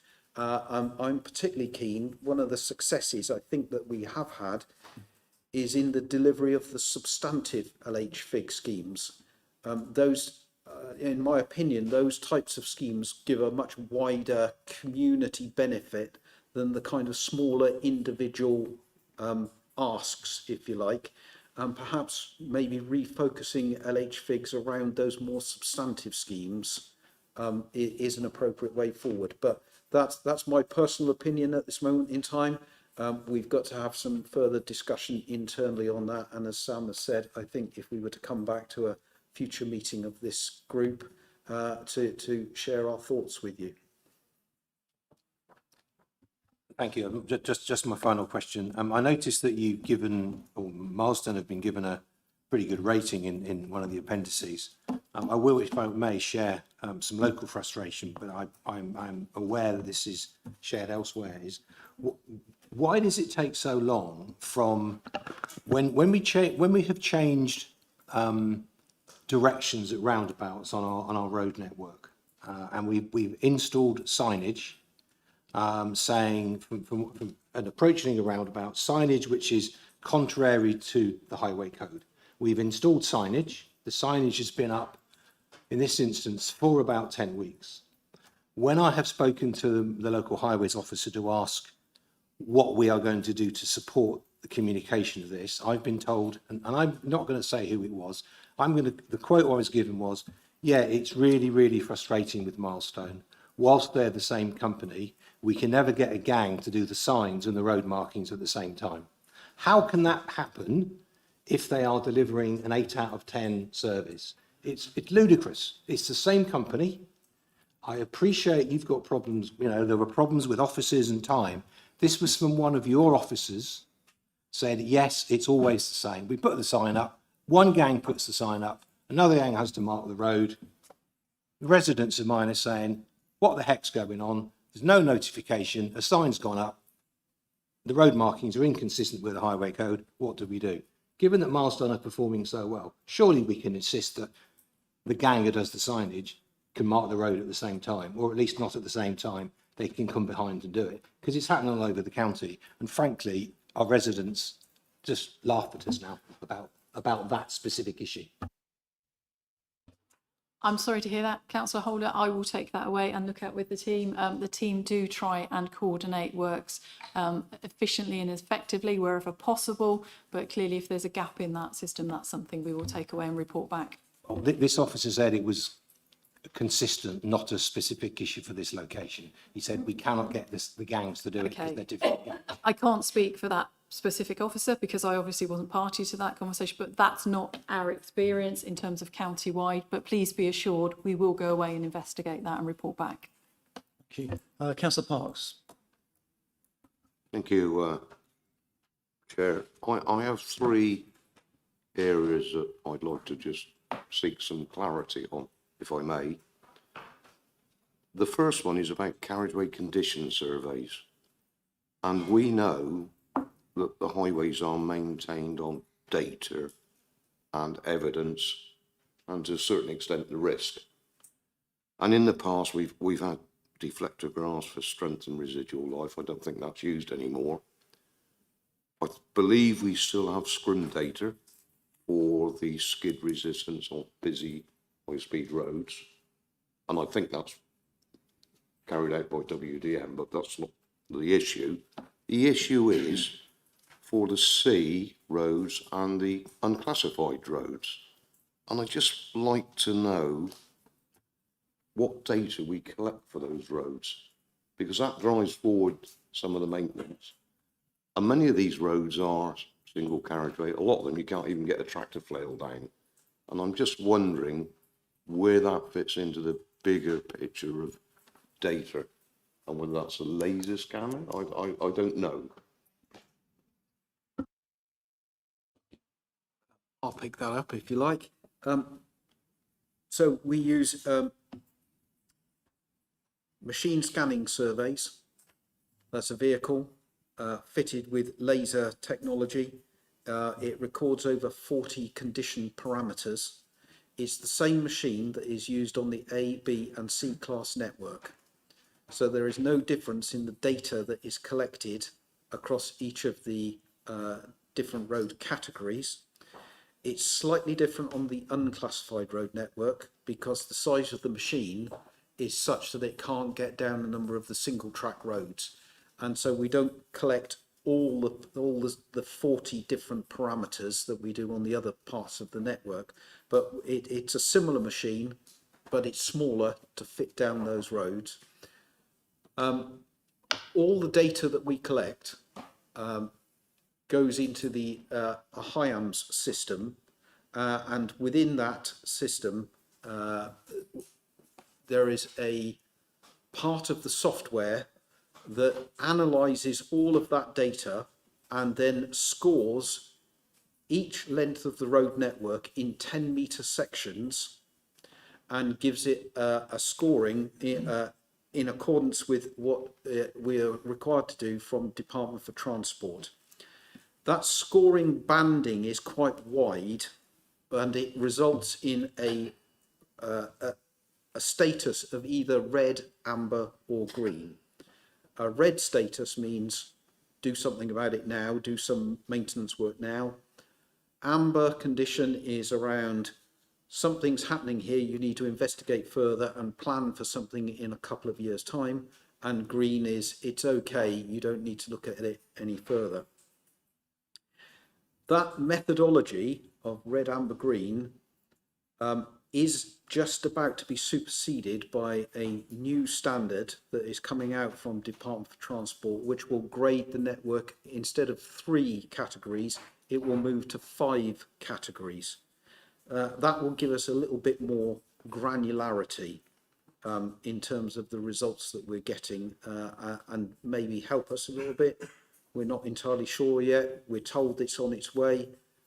We haven't seen the full details around that. But it's the scoring through the road condition indices that gives us the indication of where we need to go and do appropriate work. Now, the nuance comes in that the RCI score, what comes out of the schemes manager part of the HIAMS system, will often say, do preventative maintenance now before the road deteriorates to a level where you've got to do more substantial maintenance. And then after substantial maintenance, you've got complete reconstruction. And so what we've tried to focus on in the last few years is going for that preventative approach. And I have spoken to some elected members in the fairly recent past where they've said to me, there's nothing wrong with this road, why are you resurfacing it? And what we've resurfaced it with is surface dressing as a preventative maintenance. So what surface dressing does is that it seals the surface and gives us an additional 10 to 15 years of life. Whereas if we were to say, we're not going to do that preventative work, we'll wait until the condition deteriorates further, we've then got to do a much higher level intervention of removing the complete surfacing course, doing a full resurfacing scheme, and clearly that costs us a lot more money to do that, a lot higher level of disruption. So we have tried to focus on the preventative side of things. In terms of our current RCI scores, that's road condition indices scores, across the whole of the network, there is a whole suite of graphs that we've got. Happy to share those with you if you're interested. You can look on the DFT website because all highway authorities across the UK have to report their road condition indices scores year on year. So we are able to benchmark not only against our nearby neighbours, but against all authorities across the UK as to the percentages of road and monitor our performance in terms of dealing with the degradation of the network. Does that help? Only in so much, following on from that, if that's laser data gathered on the C roads, does that drive the Bobcat work, or is that solely identified separately? No, the Bobcat works are identified separately. Yep. In response to either defect reports that come through the MyWilt system or through inspections that the local highways teams are doing themselves. Just the wider picture is that we use another system called Visala, which is cameras that are mounted in a lot of the Wiltshire Council vehicles. It's an AI technology, yes, and as Chris's team are driving round the network, the camera systems are recording and doing a comparator between that period when it was driven and the previous period where it was driven, and it's then flagging where changes have taken place and defects are occurring. So we're proactively identifying areas where we need to go and do reactive maintenance. Thank you, Chair. That nicely leads on to my second question, if I may, and that was concerning footpaths. Now, we know, or it's identified in the report, 3.9 million square metres of footpath, and we know that the F1 footpaths in main shopping areas are walked, which leads to the question for the remaining footpaths, especially on some of the rural roads outside village schools. The defects there are, I believe, captured from a drive-through on the safety inspection. And in recent years, there's been very little money spent on footpaths. And I just wonder whether this is a significant risk, whether there's any conflict, any opportunities of how you might gather the condition data of those footpaths.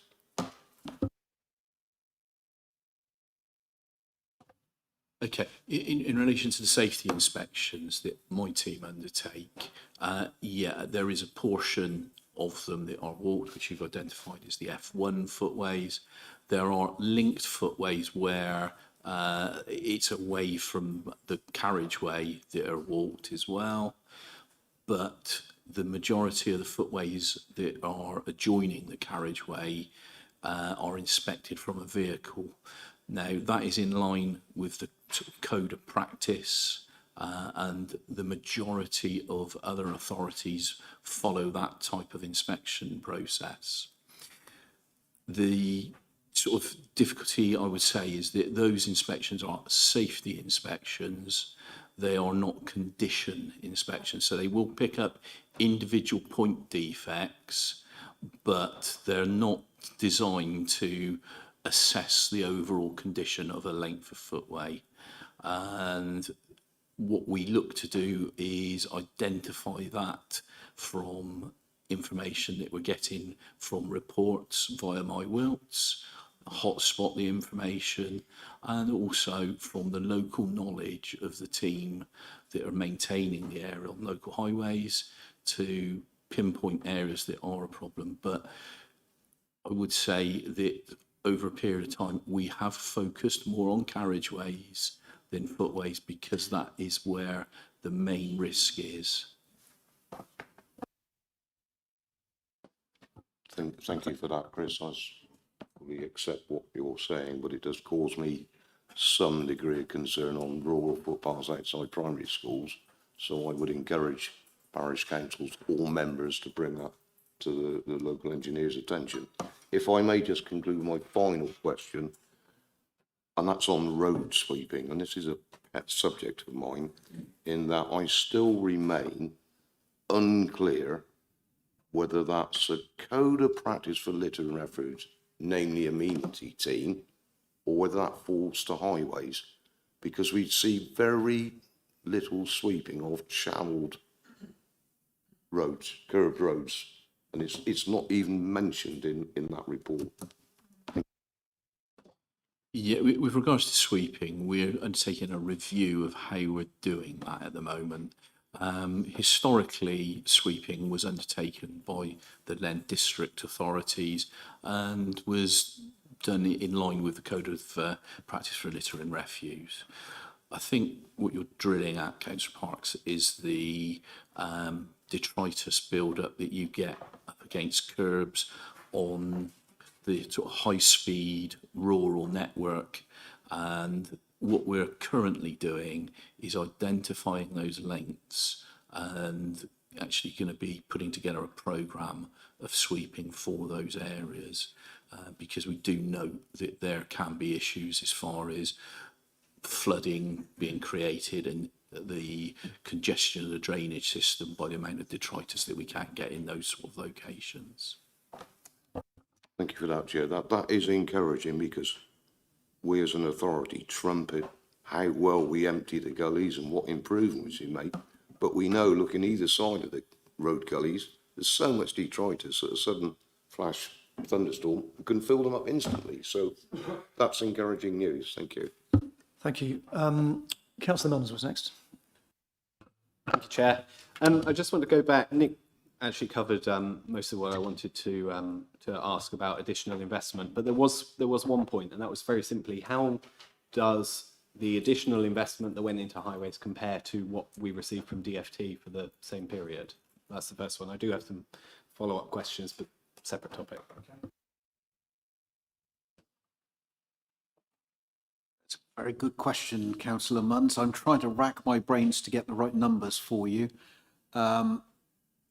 The Department for Transport capital funding for 24-25 for highways maintenance block was £23 million. On top of that, they gave us £6.2 million, which they termed as pothole funding, which we've used for preventative maintenance activities. So yes, that was what the DFT funding was. So 23 plus the 6.2, and then the additional 10 million that came from Wiltshire Council. Thank you. I just wanted to get an idea of the significance of it. Thank you.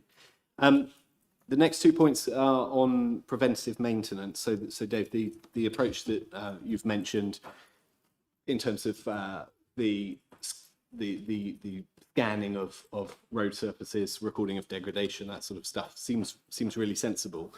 It did make me think, does this introduce a problem, however? So if you have a stretch of road that a layman may grade as a 7 out of 10 in terms of its degradation, could that see resurfacing treatment ahead of a neighbouring road that the same resident would grade a 4 out of 10, because the 4 out of 10 is beyond economic repair, if you like. The 7 out of 10, there's still life in it if we can treat the surface. so it gets elevated above what is to a resident a worse road. Is that possible? We have a number of categories of road, not the ABC, but our own asset management categories that apply a weighting to the type of road, what its function is, whether, for example, it's a distributor road or an urban residential road. We also take into account the traffic volumes that are on the road to determine the prioritisation. So there are other things that the schemes manager programme is taking into account, as well as just the bare bones data from the scanner surveys. So, if I may, I'll challenge slightly. I think the answer to the question then is yes. It could be seen by a resident that we're prioritising the wrong road, but actually we know that the logic behind the scenes is it's the right prioritisation, which leads me on to the next question, Chair, which is about communication with residents. So are you confident that as a department you're communicating adequately with residents to describe that sort of prioritisation that takes place? And then the second question is about the HIAM recorded ratings, and I think you said, did you say 10 metre stretches? Mm-hmm. Has there been any thought to opening that up, displaying that to the public somehow, so they can log on, they can see this road and they can see sections and the quality, and if not to the wider public, at least to members? I'm going to make a start on that point, if I may, just in terms of communication. So we have invested a significant amount of officer time into communications over the last 24 months, actually, because we're very mindful that obviously potholes have become the subject of national debate, and public perception and reputational risk is really important to us, and we fully understand that we have not met residents' expectations, but as Dave has said, that's absolutely because we take an evidence-based approach. And yes, some schemes may fall further down the list actually because somewhere else has deteriorated more quickly. Have we communicated that as effectively as we thought we had? Probably not, and there is a commitment, as I've said, in this space to do more. We've already spoken about the opportunity to have better use through our area board process of engagement with residents, and I think what's really important is making sure local members are aware that when the forward plan changes for those reasons, local members are fully cited and can help communicate that message for us. With the limited resources available, I'm very mindful of the demographic of Wiltshire, and we have to find different channels to do that, and we hope that members will support us in this space. I think there are opportunities for our supply chain to help us improve communication, and that may be around real-time videoing, for example, of work. I know some of our contractors are already trying to do it in Wiltshire, they do it elsewhere, but Dave, I'm not sure if you want to add in terms of specific examples. Yeah, I just wanted to pick up that our forward 5-year major maintenance programme, historically we used to go out to each of the area boards and do a presentation on an annual basis as to what schemes were being included in that programme, and we gave the area boards the opportunity to make suggestions for change to that programme, or if they thought that we'd missed something they could highlight that and we would then pick that up and go and investigate that. Unfortunately, we've not been able to do that for the last 2 years, mainly because of the huge deterioration that we had in the network over the 2 wet winter periods, 22-23, 23-24, and the response that we've had to do in terms of ramping up delivery of schemes. It's just meant that we've just not had the time and resource to do that. I'm very keen that we restart that engagement through the area boards and with elected members, so that they do have some forward visibility of what our major maintenance plans are and are able to feed into that process. We did, I think it was 18 months ago or so, we did offer the opportunity for councillors on an area board basis to make suggestions for areas which were of concern to them that they wanted to highlight to us, because the rapid deterioration in the network meant that there were in effect our machine surveys, because they're done on an annual or a biannual basis, the time between the machine survey having taken place and the deterioration of the network meant that there were examples of rapid deterioration that we weren't aware of, that hadn't at that time been picked up by the machine surveys. So we have offered and delivered now a great number of what we call councillor suggested schemes within the overall programme, but clearly we need to do a little bit more on the communication and restart that regular engagement with the area boards. In terms of making information available, the machine survey results are very, very detailed, and I don't think that we would want to publish those as they exist on the website, but there's probably a high-level overview plan that we could probably look to do something with, and that's something I'll pick up and run with. Excellent. Thank you very much. Could I just add to that, Chair, that Dave's got my backing in terms of getting more member engagement on the potential inputs into what roads might need maintenance, particularly on the Class C and unclassified roads. I think on the A roads and the B roads, we probably leave it to the experts, but there can be local knowledge that's really important on the Class C and unclassified roads, I think, and I think Dave has highlighted some of the reasons why that might be the case. But also I think there's some good local knowledge as to how roads are used as well. So I think that is something that highways could make good use of. So I'm very keen that Dave and his team do what he's just said. And if I could just go back to the LH FIG issue, we do want to share more of the data at area boards in terms of how LH FIGs are doing, and also I'm very happy to come back as part of the current member update to give us sort of an overview of that back to this committee, if that helps. Thank you very much, and thank you, Dave, for those very detailed answers. I'm conscious of time. We're at the 2-hour mark, so I've got Councillor Cluer, then Councillor Carbine, then Councillor Vortigern. And are there any other burning questions? And I've got one at the end, if not. No? So we'll just do those questions. So Councillor Cluer. Thank you. I do have a few, so I'm going to gallop, not canter. Okay, point 12. I think we should explain in the report the difference between retexturing and surface dressing. I would have liked to have seen at point 12 how much the Dragon Patcher or Velocity Patcher, whatever we're calling them, has done. Bit sad that got, didn't get a shout out, poor thing. 13, the comms team have done an excellent job over the dreadful winters that Martin's been describing that we've had. They have to drop everything and tell us all about flooding and reporting and so on. And I also want to praise the council alert system, which really, really helps members to get the right help, or at least to help in the queue at these very difficult times for us. So point 17. Aren't we looking for a bit more than satisfactory performance? I'd like to, hear a bit more, maybe another time, about how we're going to get there.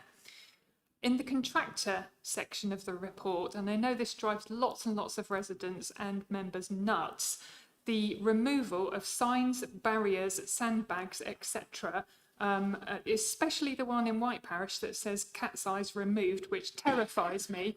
Also, other signs are being, like triffids enveloped in the vegetation. We may never see them again. I really think we should have that more clearly or strongly in our contracts, and penalties for not taking them away within a certain time frame. Point 29, I think we need to communicate, and Councillor Munns has mentioned this, the difference between what we can do in hot weather, nice weather like we've been having, compared to cold weather. The number of times I've had to explain that we can do 10 cold fills with the parish steward for the price of one hot fill, and then there are differences with the Bobcat, and as we've said, surface dressing for life extension. These things really, it's very difficult to get that over in less than a 10-minute conversation with a resident. So I think that would be a work stream for us forever. 33, with the arrival of the third Bobcat, how much more do we anticipate we'll be able to do compared to what is listed in Table 1? 37, we do need better comms to members, especially if the geographic schedule slips. So I know the Bobcat moves around like the teams and crews move around like a duster, but if something's happened that means it's delayed, it is reputationally not very good if we cannot tell our residents there will be a month delay because of X, Y, and Z. I think things are received better in that way. 39 is term the same as M, which, you know, like Twitter was formerly known as milestone. 46, I think we should be mentioning equestrians too. It's a very vulnerable thing being on top of a horse with traffic whizzing around you. Now we're on to pages, not paragraphs. 50, M Group. And what are they doing in that picture? Are they building not just a bug hotel, but a bug skyrise? That picture is not labelled, and I'm just wondering if it's one of those social value things, but it could do with explaining. Page 52, I'm not even sure what that means. I'm sorry, I'll have to come back to you on that. 53, Scope 3 isn't explained. I know that people who are deeply immersed in climate matters will know what Scope 1 to 4 mean, but if we're thinking residents might read this report or councillors, we should probably elaborate. Page 60, potholes repaired. It might be useful to have this data separated out so that we can see. I mean, potholes vary, as we know, P1 to P4, and a P1 is going to be a lot more expensive and time consuming to fix than a P4, I would imagine. And therefore, the table is useful in its own right, but we could do with another table which explains how many P1s, how many P2s, how many P3s and P4s. So we can actually see a bit more about how the expenditure is going and how many of these potholes we've had to deal with. Page 66. Oh, finally, a shout out for the dear little overruns. You know, you can easily lose a wheel in one of those, and I was amazed to know they're not potholes, but they're overruns. Page 128, getting there now. The colour coding in the key is not explained. We've got some mid-blue and some green in the column 2, which is about the financial year. I think that should be explained that clearly the higher number is a better number. So we're liking the blue and we're liking the green a little less. Highways engine. Oh yes, this is just a wrap up now. I do want to thank our highways engineers and our LIFIG teams and countryside access officers. I apologise for not thanking them in the previous item that we had. So much has been going on. This report is huge. The River Park, Fisherton Street, Salisbury Gateway, Lynham Banks, all massive, massive projects, and I haven't covered them all. So I do congratulate everybody who's been involved in that work. And thank you for the useful statistics which appear on paragraph 12 and in page 99, which are really helpful for us to be able to give to our residents, that just wrap it up in a few neat bullet points. So I did want to thank you for that. And finally, for the maintenance work split out in area board area. But again, it would be great if you could just explain the difference between you know, surface dressing and the other types of technologies that we use. I almost feel it would be good to have a member briefing on the different types of technologies that we are using now, so that we can use the right terminology in our dealings with our residents and on our social media, etc. Thank you very much indeed for indulging all those questions. Yeah, no, thank you. So, Councillor, if you're in agreement, I think some of those are probably comments and they can be taken on board and we don't need detailed answers. So if the officers would like to pick out the salient questions and do that. I will do, Chair, and I'll be brief if that's okay. Generally, in terms of comms, and absolutely understand the complex nature of some of our techniques, I would in the first instance refer members to our website, because actually a lot of additional information is now available on the website in terms of those different techniques. For those of you who are on LinkedIn, I should also highlight that Wiltshire Highways, M Group absolutely were formerly Milestones, and they're now branded on LinkedIn as Wiltshire Highway Service. Sorry. Not sure. I'll go back to that one, Councillor Kerr. But oh, sorry, as in our long-term maintenance contractor. Thank you. So yeah, I would encourage you to follow them because they're providing regular updates on the work they're undertaking and the different techniques. And similarly, we will post that through our Facebook and other social media channels. So the commitment is there. I reflected earlier in terms of better use of local networks and area boards. Bobcat, I'm going to take away and we'll do a detailed explanation. In terms of formatting of the report, we will make this available. It's obviously available through the Democratic Services page of the website, but we'll front load it if you're in agreement in terms of the main website, and we'll pick up those formatting issues and where we've got legends. Absolutely, the Bug House is one of the social value contributions. And again, M Group post a lot of updates around all the fantastic work they're doing social value, as do our other contractors. Take your point about equestrian use, absolutely. And I should note that the Road Safety Partnership are also doing a lot of work around Operation Safe Pass with the police and ourselves. So perhaps we can provide more detail around that. And absolutely happy to pick up more detailed explanation of most of these things. I think, Councillor Smith, you've already committed to a further Highways and Transport member engagement session. So once that's diarised, we'll make sure we go through some of these things in a bit more detail. Apologies if I've missed anything, but I have tried to capture that as we went through. Are you happy, Councillor? I'm so sorry, I did forget to ask to point you to one thing in particular. Paragraph 38, where we've got those orange bars of what has been achieved, I think we should have something on there for the upcoming year about what we are expecting. And there are two tables like that. Thank you, Chairman. Thank you very much. Councillor Carbon. I'll tell you what, just to make it short and simple, I'll just make a couple of quick points and not ask particularly for an answer. Just picking up on Bill's point about the footways, I did say, it said in the report that our footway score for 24-25 was overall 6.08 miles of footway works have been completed. It just seems a bit pathetic, really, that we've only done 6 miles of a footway, considering the state of our footways across the county generally, considering we're always keen on getting people to walk more, and it does make a difference for the elderly and infirm, whether the state of the footpaths is part of their decision making as to whether they're going to make a journey on foot or in their wheelchair or not. So I just hope that might improve in future years. And the other point was on page 95, where it refers to something which might be happening of using recycled tyres, which is something we looked at a few years ago. We had a task group looking at recycled tyres as to whether they could be used in road repairs, and decided, I think at the time, that it wasn't worth the hassle of trying to do it. It wasn't viable. So very interesting to see that it's now coming back again, and it'd be nice to see how that, if that works out at all.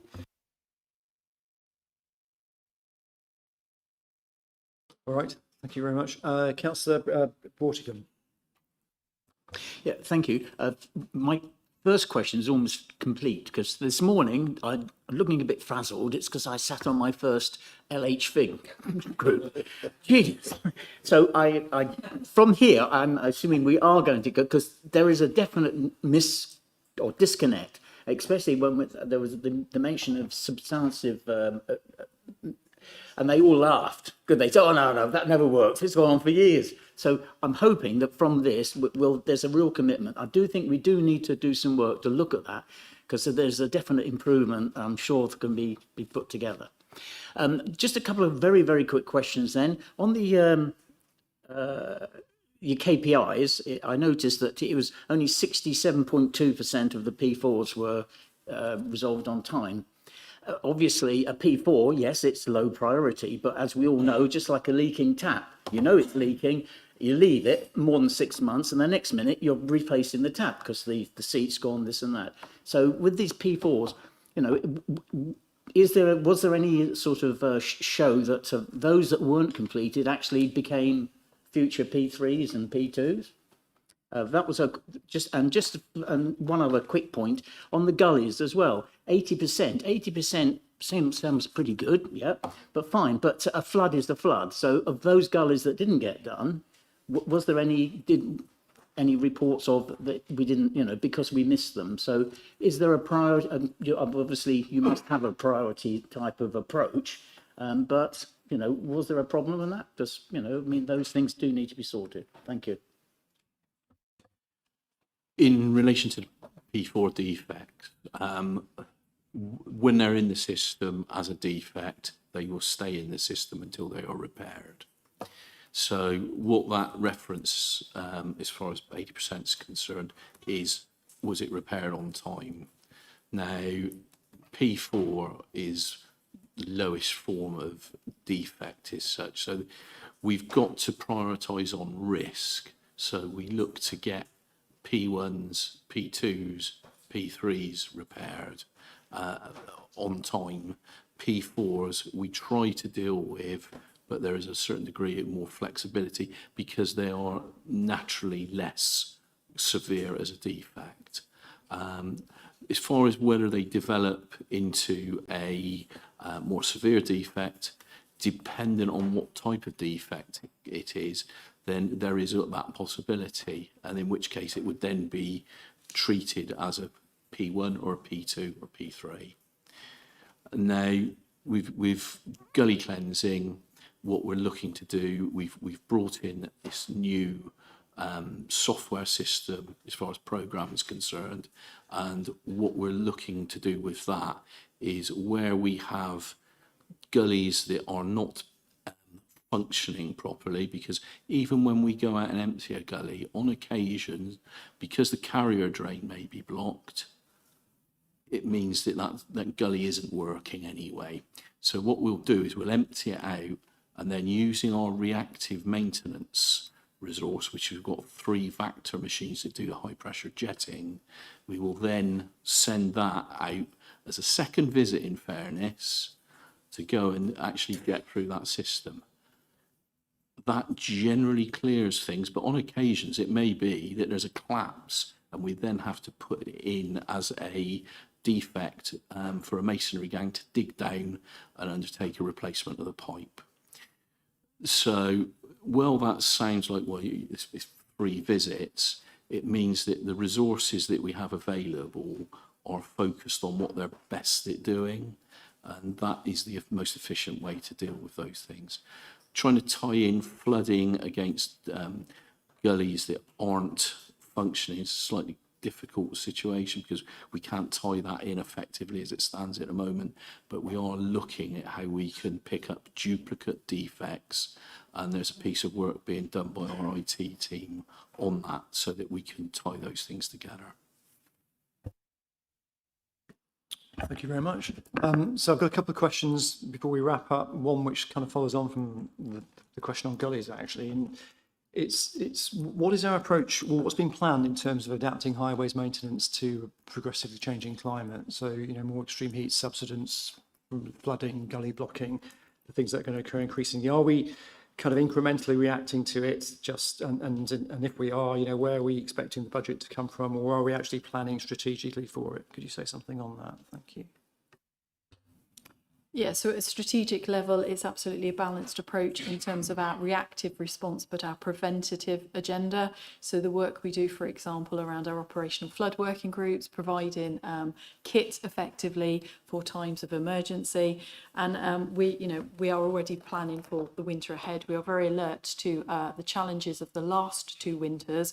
And when we talk about winter resilience now, we're not so much always planning for cold, but we have to stand and planning for wet as well, making sure we have agile resource. And when I talk about agile resource, that's within our own council staff, but also our supply chain, as the team have indicated earlier.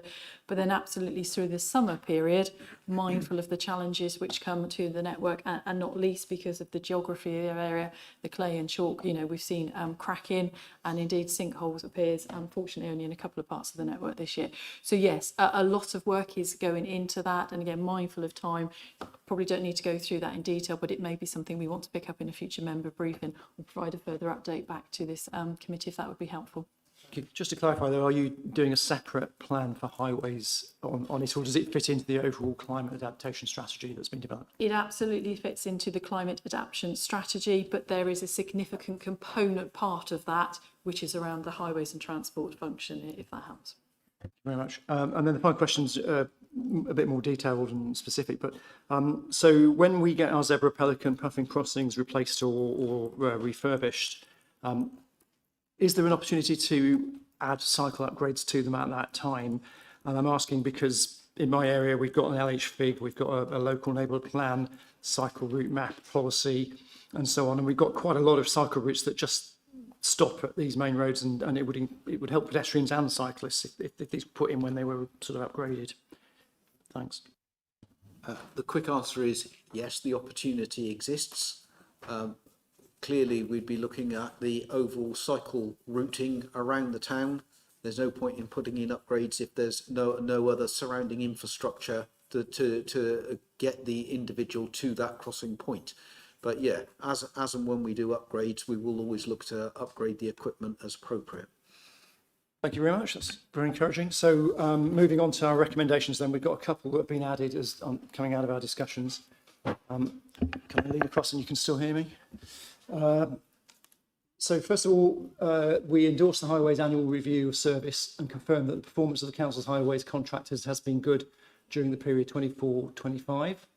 Secondly, we note the additional funding provided by the Council for highways activities in 24-25.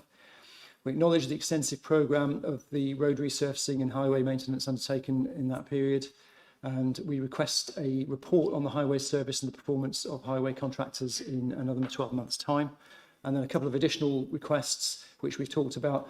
One is that we get an update to include further information on the Council's role and responsibilities as a permitting authority, and on additional investments, the coordination of works with contractors, road condition indices, data, information on condition of footways, the review of the road sweeping and communication with residents, members and area boards.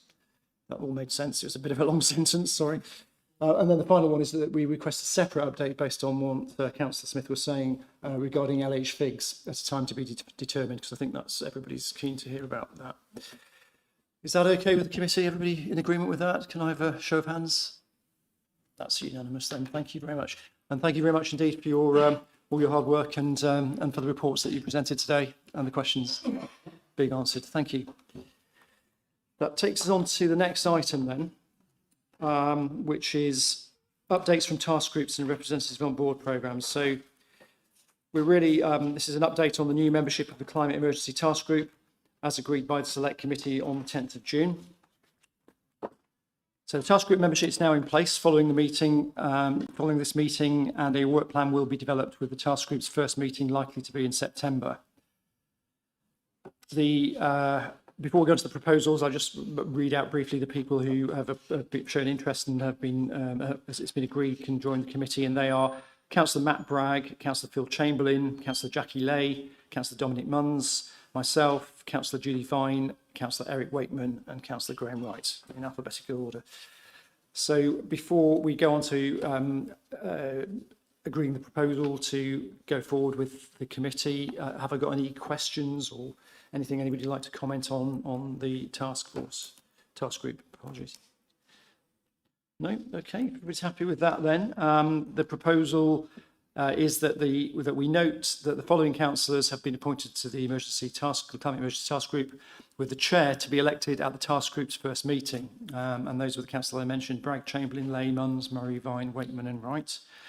We note that the Climate Emergency Task Group's terms of reference remain as set out in the report, which these can always be adapted over time by the task group, asking for the Environment Select Committee to agree any changes. And we note that the task group's draft forward work plan will be as set out in the report. Is everybody happy with that? Yeah, you can have a show of hands. That's unanimous. Thank you very much indeed. That takes me on to item 10, shaping of the overview and scrutiny work programme workshop event. Sorry, Simon, am I summarising all of that? I can give it a go. Yeah, do you want to? Yeah. Okay. Thank you. Thank you, Chairman. The next report's item 10 sets out the work priorities referred to Environment Select Committee by Overview and Scrutiny Management Committee following the Overview and Scrutiny work planning session for all backbench councillors, which was held on the 8th of July. And a number of you, I know, were able to attend that meeting. A lot of those priorities that were set out are relevant to this select committee, and those are set out in the report in front of you. But some of those are already on the work plan, but others are not. what the committee is asked to do is to consider whether the scrutiny topics should be reflected in your work programme, and if so, how this should be done. And those topics are set out in Appendix 1 and are ranked in order, as you'll notice, in order of the votes that they received from members at that workshop. That's a very short introduction. So has anyone got any questions or comments on this item? No? Okay. I do have a question. Yeah, go ahead. So if I look at the first item on Appendix 1, and thank you, Simon, for clarifying that. Sorry, I've just lost it now. So it says that 17 people voted for road safety, I think it says. And it says task group next to it. Does that mean there is going to be a task group just made up of this select committee, or is it going to be a task group that's open to the whole council? And if it's open to the whole council, councillors, is it not getting in the way of what this committee should be doing? Because shouldn't we be picking that up as part of our conversations like we've just had earlier today? That's my first instinct. I might be wrong, but my instinct might be wrong. That's up to the select committee. So that was a suggestion made during the workshop, and it's not something that you are bound by, to be perfectly honest. So if you want that to be an issue that, as a report that comes to the committee, and that's absolutely fine. I think that probably in the workshop, they found that there was a lot within that issue that could possibly be teased out to a task group. There are other ways of there are more than one way of actually approaching these issues. So you're not bound by that. If the committee feels that they would like to simply have a report, then that's what they can do. What I would suggest is that the chairman and vice chairman will be having conversations with the cabinet members responsible in these areas, and there's a meeting with Councillor Smith tomorrow. So some of these issues can be teased out with them and brought back to the committee for you to have a bit more of a substantive discussion about it in terms of work planning. Obviously, some of the issues as well need to be teased about what exactly is meant by some of these issues, to be perfectly honest. The scoping will be quite important, but it's up to you how you address that. So I think just to follow up on that, my understanding would be that we can use task groups if we collectively feel that that's a useful way of dealing with it, because we can't necessarily get everything to all our meetings, or there may be a bit of investigation needs doing. So they're options rather than, what we're going to do. Yeah. Any other questions? No. I don't think they are. Sorry, Councillor Holder. No, it's all right. Yeah, it was picked up on my microphone. No, I think that was just like, it was a suggestion that it could be a task group that looks at it, but we don't need to do that. If there was going to be a task group, we put it to the committee that we set up a task group on that. Yeah. All right. Thank you. Thank you for clarifying that. Okay, so that brings us on to the proposal, which is, am I on the right one here, Simon? That's it. The committee notes the topics referred to at the Environment Subcommittee, but referred to the Environment Subcommittee by the OS Management Committee on the 23rd of July, following the OS work planning session for all the backbench councillors held on the 8th of July, that we consider how to approach the topics proposed, and that will be done over time and informed by our meetings with cabinet members and directors. And delegates to the chairman and vice chairman responsibility for considering the list of topics further, including through discussion with the relevant cabinet members and officers. So is everybody happy with that approach? Yep. Great, thank you very much. Can I just have a show of hands? That's unanimous as well. Thank you very much. Item 11 then is our forward work programme, which is a kind of moving feast, but we've established where we are at the moment with it in the, was it in an appendix on the report? And obviously, if we want to change that because we're finding out that things are coming up sooner, we'll bring it back and adapt it. I'm going to be really pedantic here, Chair. Yeah. The date is wrong. It says the 2nd of September, and it's not correct, is it? Because it's not the 2nd. It's the 9th, isn't it? Simon, yes, the date was moved, as you are probably aware. So it will be updated. Thanks for pointing that out. Yeah, so that's important so that the public don't sort of think it's at the wrong time. So. Yeah, so I have a question from Councillor Davis. Thank you, Chairman. Just towards the end of the forward work plan in January, you've got a parking plan to be assessment of the parking plan. Isn't dare I say, it might have budget implications in the next financial, that would be to be taken to be part of the budget setting for next year. Isn't that leaving it a bit late for us to review a plan that may have implications to a budget that's literally going to be set the following month?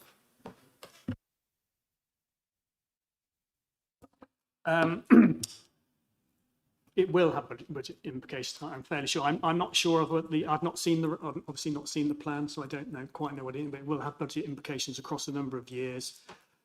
That's when I've been told that it will be ready to come to the select committee. I will clarify that for you and come back about that. I'm not quite sure of the ins and outs of all that, but it's to do with the local transfer. Perhaps actually Councillor Smith would be able to answer that.